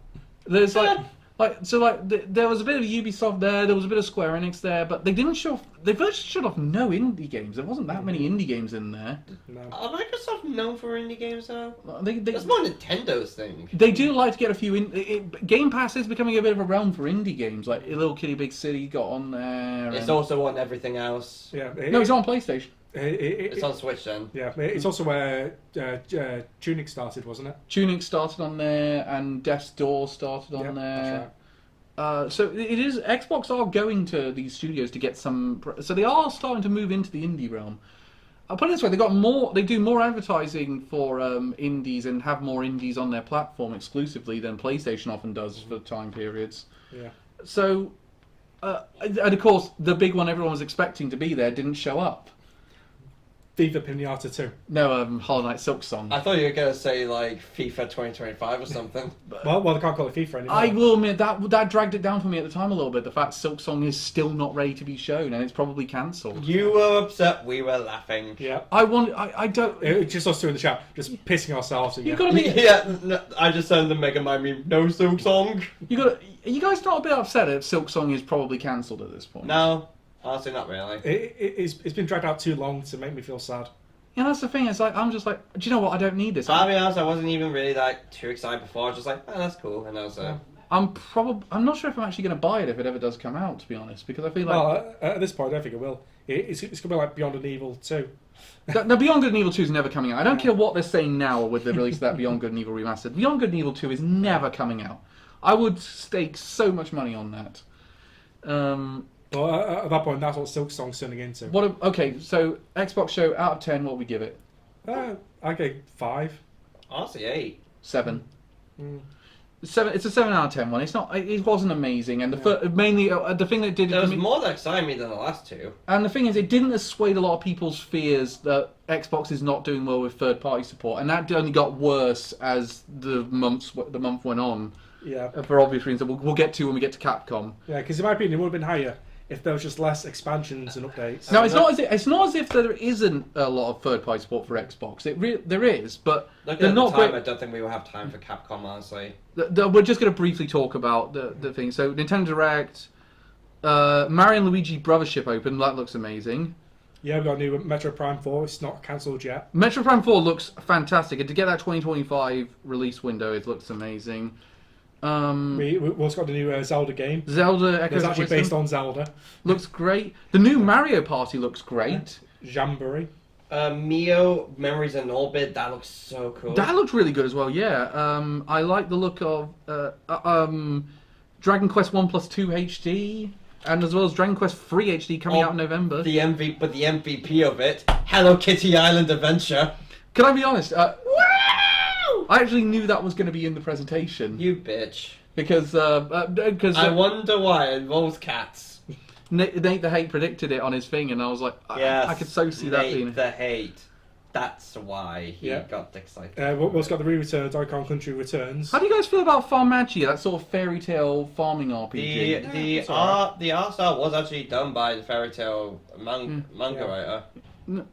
They also added some new things for NSO. They added Metroid Zero Mission, Zelda Four Swords in that presentation, and they showed off the 17 plus N64 collection with Perfect Dark and Turok. Yep. Good. They also bring back Metal Slug as well. Big highlight for me, third party wise, Marvel vs. Capcom collection. Of course. Oh, that looks so fucking good. Again, I'm going to do the joke again. My childhood! And then the other collection, we've got the Ace Attorneys investigation. Loved the look of that one, including one that's not come to the Europe and America. No, the investigation parts were kind of the boring bits for me in the games. I much prefer the courtroom stuff. Stray looks rough. Oh, Stray looks really bad on the system. Yeah. We've got Darkest Dungeon 2. Big highlight for me, the 100 line Last Defense Academy. Same because it's done by the Danganronpa guys. Oh yeah, no, that is a real highlight for me. Like, I am so on the board for that one. Are they actually saying though that they might this the studio that's behind it, because it's not the same studio, it's the same publishing house. They're saying their studio is a bit on the line based on how well the sales go for that one. Oh. So so if this doesn't sell well, they could do quite. They might not come out too well from it. The biggest announcement, guys. Nintendo Switch Sports is getting basketball. You know what? That's been on there, and I haven't had a go of it yet. You know what? It's been out. Apparently, it sucks. Do you know what? I'm also not surprised. Do you know what? I've got the Switch in the dock. As soon as we're done with this, No, we're fucking not. I will do it. And see No, if we're it's- fucking not. I have my laptop with me. I'm playing Elden Ring. Fuck you. We'll go. Let's play some Mario Party after this. So we already hate each other enough. Let's move on. I'll say I'm a bit surprised they're not putting another system on NSO, but I would have thought that would be coming in afterward. I'm not surprised. I never do. That's sure it's gonna be the Game Boy Micros being added. I think it's more likely. The Virtual Boy. I think the DS could come if it suits the new system. How? If it suits the new system, like the How will successor. it suit them? What? They're gonna have dual screens as well. Well, I'm saying if it has a way of working, but. Trust me, the only time that would make sense to add DS games was the Wii U. What about, but then the other one I was thinking possibly if they wanted to talk to Sega over another system was maybe the Dreamcast. But No. Why would they do the Dreamcast? you got so many great games, Jet Set Radio. Name 10. Sonic Adventure 1 and 2, Jet Set Radio. Sonic Adventure 1 and 2 were shit. Bullshit. You got I played 2 recently. It's ass. Shenmue. Also, don't forget, Shenmue's not very good. people didn't care about Sonic Adventure 2 until Battle came out on GameCube. Soul Calibur, Power Stone. The original Soul Calibur's Space Channel 5, Samba de Amigo. Well, Space Shuttle 5 was just a meme. So you can probably play San Amigo on Switch. You're just wanting to experience your childhood again. Crazy Taxi. Absolutely. I can play that on GameCube. I can play it on Xbox. Doesn't mean I'm not going to. The point is, also, you're going to remember, get these with online multiplayer. Sonic Adventure 2 with online multiplayer. And no one will use it. Hey, I'm going to use that. I'll just get my mate from America. I'm going to say now, you're the only one clamoring for Dreamcast simulation. No, I've heard a couple of other people that are really clamoring for it. Oh, yeah. How many of them are in retirement homes? Like you should be. And there's also the one guy who really hopes Sonic Extreme comes back. And they finally finish it. Highlight of the shows for me, though, were Dragon Quest and Dragon Quest Metro Prime 4, which looks amazing. Yep. And the Zelda game for me is my big highlight. Zelda was a great. Yeah, definitely. Mario Party looks like they're doing some really good ideas with that one. And Ship looks fun. Brothership looks great. I'm really excited for what they're going to do with that. So overall, I'd say 8 out of 10 for this. Same. Yeah, I'd say. I'd say in terms of Capcom, they showed up with Monster Hunter Wilds in a few presentations. That looks Yep. looks really good. Yeah, Monsters is amazing. We've even seen more outside of it as well. We've got the Dead Rising remake. We got some of the character models in Monster Hunter Wilds, and everyone on Twitter's just lusting over them. Yeah, which is funny because these are previously returning characters as well. Oh, one of who used to be a child. Square Enix didn't show up with Final Fantasy IX remake yet, so they're not ready to show that one yet. Yet, that implies it exists. Yeah, it is. It's shown up on tons of things. Epic Game Store's got a listing for it. That they then took down, but to hide the fact it's there. Look, this is the most open secret in gaming right now. So, same with the Final Fantasy Tactics remake, which Jason Schreier did confirm is definitely a thing. I'd say the Capcom big highlight for me was the Marvel vs. Capcom collection. Yeah. Even when they said Resident Evil 9 is going to be a thing, and the Street Fighter DLC. No, Marvel vs. Capcom, give it to me right now. I think so with it. They're not putting one of the most popular ones on there. Marvel's Capcom 3. Yeah, but you can. Fun sounds of it. Resident 9 for me, no contest. You can get Marvel vs. Capcom 3 still on PlayStation 4 and Xbox Series X. Yeah, but it's such a popular title. It's just weird to leave out the collection there. Also, the character selection in Marvel vs. Capcom 3 is not as good as 2. True. Again, even though Dante and Deadpool are in it. Oh, come on. No, that immediately makes that one worse. But Dante's not in it. Dante's one of the best characters. Shut up. Yeah, but then you take 3, you got Mega. You haven't got Mega Man in there. You just got Zero in there. I'd rather have Dante than Mega Man. Oh no, Mega Man for me every day of the week. My childhood. You can't just keep doing that when I say about games. Yes, I can. Square Enix said the big highlight for me for them was Visions of Mana got its release date, and that game looks amazing. I'm very excited for Visions of Mana. Yeah. Don't do the joke. Don't do the joke. Don't do the joke. It's not on my childhood because I did not play Secret of Mana when I was young. That was one I came to much later. My adulthood. My midlife crisis. So My retirement. I think the only one to talk about is Ubisoft, who were boring as usual. Yeah, nothing really stood out. Assassin's Creed Shadows looks alright, but that's not amazed me. We saw a bit more Star Wars Outlaws. That wasn't very good at all. It looks alright. The extended gameplay we saw on YouTube was a lot better. Yeah, I'll give you that one. The best part of their own presentation was the Prince of Persia stuff, including that Prince of Persia Sands of Time remake will come out in 2026. Which it won't. 6 years after it got revealed. It's a remake. How is the fuck? They had to change studios and start from scratch again. Yeah. What is wrong with you guys? Yeah, it's been bounced around from Ubisoft India to Ubisoft Montreal. I will say though, I did like the fact they're still updating the early access for Prince of Persia: The Rogue, which is actually a pretty good game. Yeah, so far. I've heard people loving that. No, that was a thing. It's it's popular. So yeah, I'd say out of all the third parties, the one that came out the best was Capcom. Yeah. Because we didn't even talk about some of the stuff on the Xbox. So that new Onimusha sort of success. The Kidney. What's it called? It's going on Game Pass, so I'm going to get it that way. Yeah. What's it called? Hang on, I got it on here. I like that Resi 9's announced. Yeah. That's Yeah, fun. cool. Yeah, so we got Resi 9, Dead Rising, and the Kinitsu-Gami game. Kinitsugami, that's coming. Path of the Goddess. But Monster Hunter Wilds, I mean, especially considering that I think Monster Hunter Wilds will probably come out in March, I reckon. Yeah. But they've done it again. No Devil May Cry 6! I don't know. Well, and the reason for that, don't you, Elliot? Because Cal abandoned it on stream. You bitch. I think they just want to know. I think they've got to figure out what the right time to go with Devil May Cry 6 is. What's the right time? Well, what's the right studio? What's the right team for it? Well, in that case, they might be saving it for the new anime when that gets released. That would be a very good combination. They should have something ready because I think Microsoft got a bit caught out with that with Fallout when the series did much better than expected. And all they had was an update to Fallout 4 76 as well. until update to 76. So it's like with Sonic, they've got something ready to go when the new movie's out. The movie's out, and you're going to be able to buy Sonic X Shadow Generations. Yeah. The new, and again, Mario. They had Mario Wonder a few months afterwards. You need something ready. So I feel like with Devil May Cry, that's when we could see the new stuff coming to that. Just give me Devil May Cry 6 alright. I need to know what happens next. My money's actually going to. Are Dante and Virgil okay? I think there's more likely they'll do Devil May Cry 4 HD. Yeah, that's true. We already got Devil May Cry 4 HD. Oh yeah, it is already in HD. Well, now it's HD here. So It's HDD.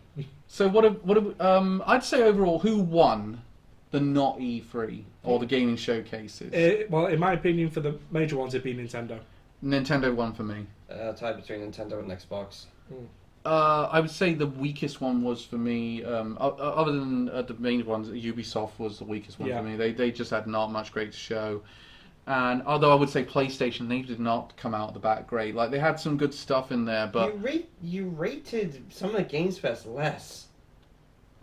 I'd say Summer Games Fest is the weakest one overall because that one left no impact whatsoever. Like, Where's Keeley's ever good though? Let's be honest. Mm-hmm. It does make me wonder: do we bother staying up for the Game Awards this year, or do we just catch the highlights in the morning and be done with it? I'm staying up. 1 year we got the announcement for Alan Wake 2. I want to be there. I know what you mean, yeah, but sometimes I just think, oh, I want to go to bed. Can you not have done this earlier? Yeah, because before that, the last big announcement was Joker and Smash. Yeah. Like they occasionally will get that one. You want to stay up in the hopes that that's one you're going to get, but it's so unlikely it's going to happen. Exactly, because there's some years where there's just bugger all. And if you get that, it's made it even worse. Mm-hmm. So I'm gonna next. So let's talk about the one item we had. The PlayStation Plus got a bit of an update. Yep. They now have a working PlayStation 2 emulator that allows for save states and rewinds. Yep. They started with 3 games on the system, but they've added a few more in that time. So they had Tomb Raider Legend, Sly Cooper, Phoebius Raccoonus. No Sly Raccoon over here, because apparently here Cooper's a really bad swear word. Well, it's also because it's got a bit of a racist connotation too. Really? They've called someone a Cooper. Really? I didn't know that one. Yeah. I'm always going to know him as Sly Cooper. Yeah. I mean, one of the biggest shows had a bit. Shows like a decade ago had a character named with Cooper as his last name. We didn't censor it. What about, and the third one was Star Wars, the Clone Wars. Yes. I played a bit of that. It's alright. It's still one of the most middest Star Wars games on PS2. Tomb Raider had issues, but then again, they had issues when they first launched, so I'm not surprised they carried over into the emulation. Yeah. Since then, we've got a new Lego Star Wars. The original trilogy came on. I think I was the only one who played a bit of that, wasn't I? Yeah, and they also added that one Ghost Hunter or something, I think it was called. It's a first person. It was a shooting game they added to it. Oh, I've not tried And that. they're adding another one next month I've never really heard of either. So they're not. But Sly Cooper plays brilliantly. I've been playing that. I'm trying to get the platinum in it. Yeah. And it's really good fun. As of last night, it's my 18th. Ellie, just have a question. Do I need to, in terms of some of them, how many do I have to do all the time trials to get the platinum? 10. I only have to do 10 of them. Crap, I'm still crap at those. Is there any trophies that are missable? You go back to all the levels, so no.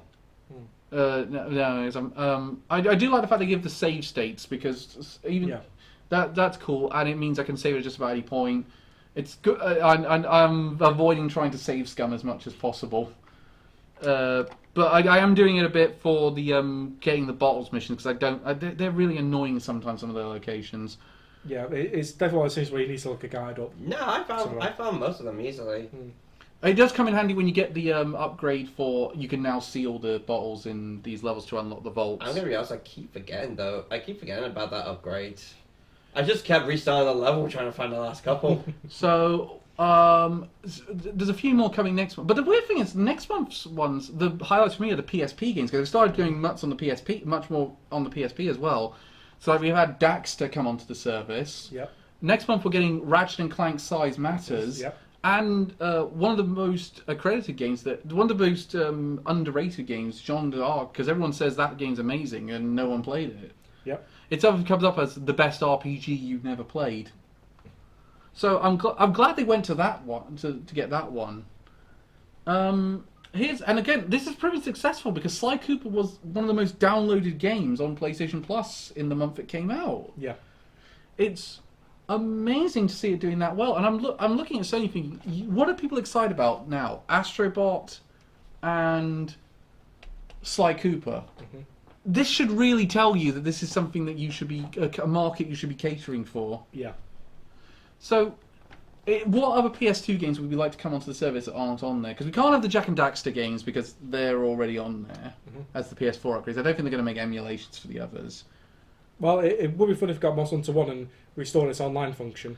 Because that's like half the game right there. The God of War duology. Yep, I agree. God of War 1 and 2 needs to go on there. Ratchet and Clank? Yeah, but you can also expand the God of War to include the PSP games. Goes to Sparta and the other one. Oh, yeah, we can. Yeah, I agree. Those games are great. So, we'll agree. All the God of War games that aren't on there already. Yep, so I think it's free on there now in the store to buy. It's because it got a PS4 update. PS4. The PS4 version you could buy. Other than that, you can stream them through the PS3 emulator. What about Ratchet and Clank? I already said. How many Ratchet and Clank games are on PS2? Was it just the one? 3. 3 of them. Yeah, so there was the original is Up Your Arsenal, Going Commando, Deadlock. Oh yeah, Deadlock came out there. Yeah, as well. which got renamed Gladiator. Yeah. They got a lot of Ratchet and Clank games on the PS2. Yeah. So yeah, and especially considering that Size Matters has gone on there, which you wouldn't have thought Sony would put that on there, but they have. So I think it's open. Especially because Size Matters also had a PS2 port as well at the time. Eco would be cool. Eco would be very cool. Yeah, especially because we've got Shadow of the Colossus on there. I would say I'm trying to think now. I'm trying to think first party. I'll tell you the ones I really want: Wild Arms, 4, 5, Altered Code F, and the PSP spin-off. Yeah, I would really like the Dot Hack games. The Dot Hack games would be interesting if they managed to get those on there. They would be, mostly because the first one's the only one that's actually affordable. Like Part 4's like over 200 quid. Well, what happens when these go on the services like this or they get remakes is the price often goes down. Like Paper Mario's finally started to go down in price since the remakes come out. That didn't happen with Legend of Dragoon. It did not happen with Legend of Dragoon, weirdly. No, you're right. Do you know what's amazing? Well, the problem with Legend of Dragoon is that there's so few copies in the wild, they've just retained the value. What about, here's the other thing though. I like the fact with these ones, unlike NSO, which I still think NSO is a really great package if you're on it. Definitely. You could buy these games outright, and I actually did buy Sly Cooper. Yeah. I bought. Don't you have the premium? I do, yeah. Well, why did you buy it? Because I wanted to keep the. I've always say these are the ones I definitely want to keep. If I decide to save a bit of money and say I'm going to go down to tier 2 extra, or I'm going to go... And also, once these games rotate out the store, you do lose access to them, even if you are selling premium. Because there's some older ones on there that I've lost access to, like the older Red Alert games. Yeah, so you can keep them if you've got them. Yeah, if you actually buy them. Yeah, so there's something in that. So I think there is something... If you really like them, there's something in it. And they're not expensive. Like Sly Cooper was £8. Yeah. So it's a very, and I think that's a very good deal for a PS2 game. Yeah, because what's going to tell you is that these games are only on there temporarily. It's like Soul Calibur 3. But as I say, Wild Arms 1, 2, and 3 are already on there. Yeah. But the Wild Arms 1 is a great way of playing the game, but Alter Code Effort, I've heard, is a better way of playing the first game. So I'd love to see that remake come on there, along with the rest of the series. This is a series that Sony's had that's great, but it's really underrated. Yeah, I'd like to see Simpsons Hit and Run if they could work out the licensing I think they could work out the licensing issues with that one, but I think if they could work out the licensing issues, I think Disney would insist Xbox gets a version as well. Oh, yeah. Because you can imagine that now. That's going to sell tons. That could sell PlayStations alone. Mm-hmm. Simpsons Hit and Run. People aren't going to buy a PS5 just for Simpsons Hit and Run. If I was on PS4 and I didn't know about upgrading, and the only way I could do it was get a PS5, I'd be so on the fucking floor. Or you could just get a PS2 and get Hit and Run for PS2. I've got it and save 400 quid. I've got it on GameCube. Yeah, I know. It's great. It's a great time. But the thing is, again, I think we have to concentrate on what is Sony going to... PSP wise, I'm not sure what they have left really to put on there. Well, there's a 3 main Monster titles on there which are really critically acclaimed. What about first party wise? Daxter, they have Daxter. Daxter they've done. Agent Elliot brought one last night. Agent Clank. Yeah. That's that. I said that on the way here. Oh yeah, on the way here. Yes. Fuck, I'm stupid. Let's count this dementia again. What about one from me? I'd really like the Yu-Gi-Oh! Tag Force games. Oh, those are great. Because I think on PSP alone, I think there was 5. There were 4 we got over here. I think there was a 5th that was only released in Japan. That was 5Ds related. And PSP is how I played those games. Yeah. PSP had some great remakes on it. So like Dracula X Chronicles, Castlevania, and you had Mega Man Powered Up. You had Maverick Hunter X. Yeah, Monster Hunter Freedom 1 is a remake of Monster Hunter 1. There's a lot of good remakes, and even some of the remakes they did of the early Final Fantasy games were great on PSP. Yeah. But again, I don't think that's going to happen because the Pixel remasters exist. Yeah. And there's still great ways to play the first 6 Final Fantasy games. Yeah. So, I think the big one, the one I would say is likely going to happen now based on the feedback is Sly Cooper 2 and 3. Yeah. I think those are almost dead locks for the service down the line. It's just going to be when does Sony want to put them on there. Yeah. Was there a Sly Cooper PSP game? Yeah, Sly Cooper Back in Time or something like that. That was Vita. That was Thieves in Time.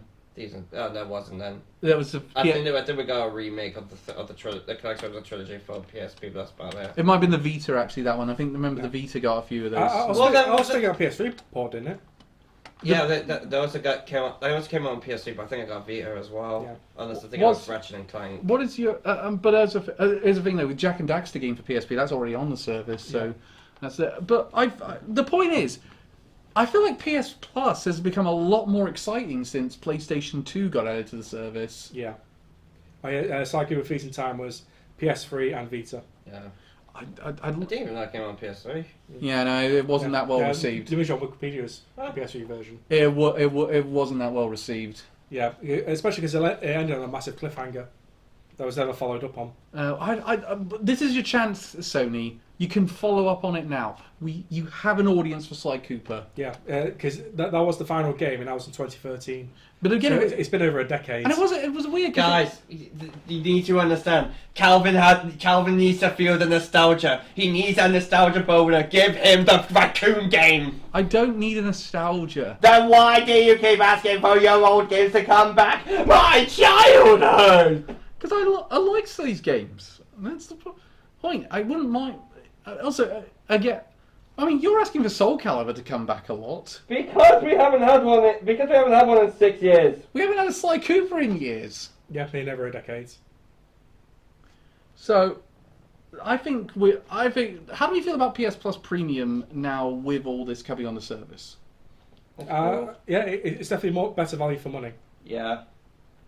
I think though, is there any more PS1 to get out of the system before we go? Wasn't to 1, 2, 3. Vagrant Story. Vagrant Story is a good one. Xenogears. Yeah, or even though it's more too hard for people to play because they complained. Parasite Eve.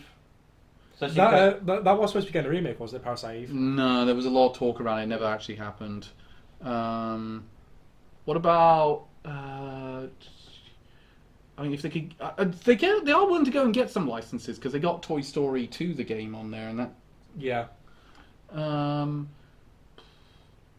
struggling now with PS1 because most of the PS1 I want is already on there. I suppose you could say. Well, if you want to, you could do the original Crash games. Do you want to call up Microsoft? Say, can we have? One I'm surprised you haven't mentioned. Some of the older Armored Core ones. Well, a lot of those haven't aged the best. But some would be cool. So, Oh wait, one for PS2, the original Zone of the Enders. Original Zone of the Enders would be great. Unpopular opinion, I prefer Zone of the Enders over Second Runner. No. Easy. Yeah, I was waiting for Kojima to bust in and break your kneecaps for that. So, Hey, are you kidding? Getting my kneecaps broken by Kojima? That's an honor. so we'll be back in August. Yep. Unfortunately. And I'll be talking about Concord's the update Failure. Beta to see how that's gone. We'll also talk obviously Nintendo World Championships. Yep. You will. No, we're going to play multiplayer in a couple of weeks. Yeah. I need your help to do the fucking multiplayer. Yeah, again, you will. You think I'm fucking buying that? Yeah. But we'll be able to comment on the multiplayer, all three of us at least. Yeah, well, each round lasts like 5 seconds. So So it's perfect for gamers with ADHD. Hey, it works for WarioWare. Yeah. Uh, Well, not Actually, going to recent sales figures. Yeah. actually, no, some of them do. Like the Beat Mario in one go is about 8 minutes. So In other words, I'm sorry, Gen Z. that's we obviously we'll do it before Visions of Mana comes out, so that won't be our discussion. Yeah. Is there anything else we're going to be discussing around that time? Flintlock. Flintlock, we're going to discuss. Do you remember exact things that show up in these showcases? Yeah, you forget the games I'm reviewing. So Flintlock, we're going to talk about. I'm going to get on Game Pass as well. We're going to talk Nintendo World Championships. I don't think have I got anything scheduled in for review by them. Oh wait, yeah, I also have the that Tony got reincarnated as a slime game. Oh yeah. Well, it's depending when in August we're doing it. I'll have done SteamWorld 2. Yeah, that could be an interesting. Which at least I started that at that point. SteamWorld Heist 2, yeah, that's. Yeah, because that's early August. Yeah, you at least And then at the end of the month, I've got Star Wars Outlaws. Mm. And then I've also got Dragon Ball Sparking Zero. Yeah, you got a lot coming in the second half of the year. Yeah. Um, Especially just in the month of August. So we'll be seeing you guys later on that one. Yep. Thank you very much for joining us. Goodbye, everyone. Goodbye.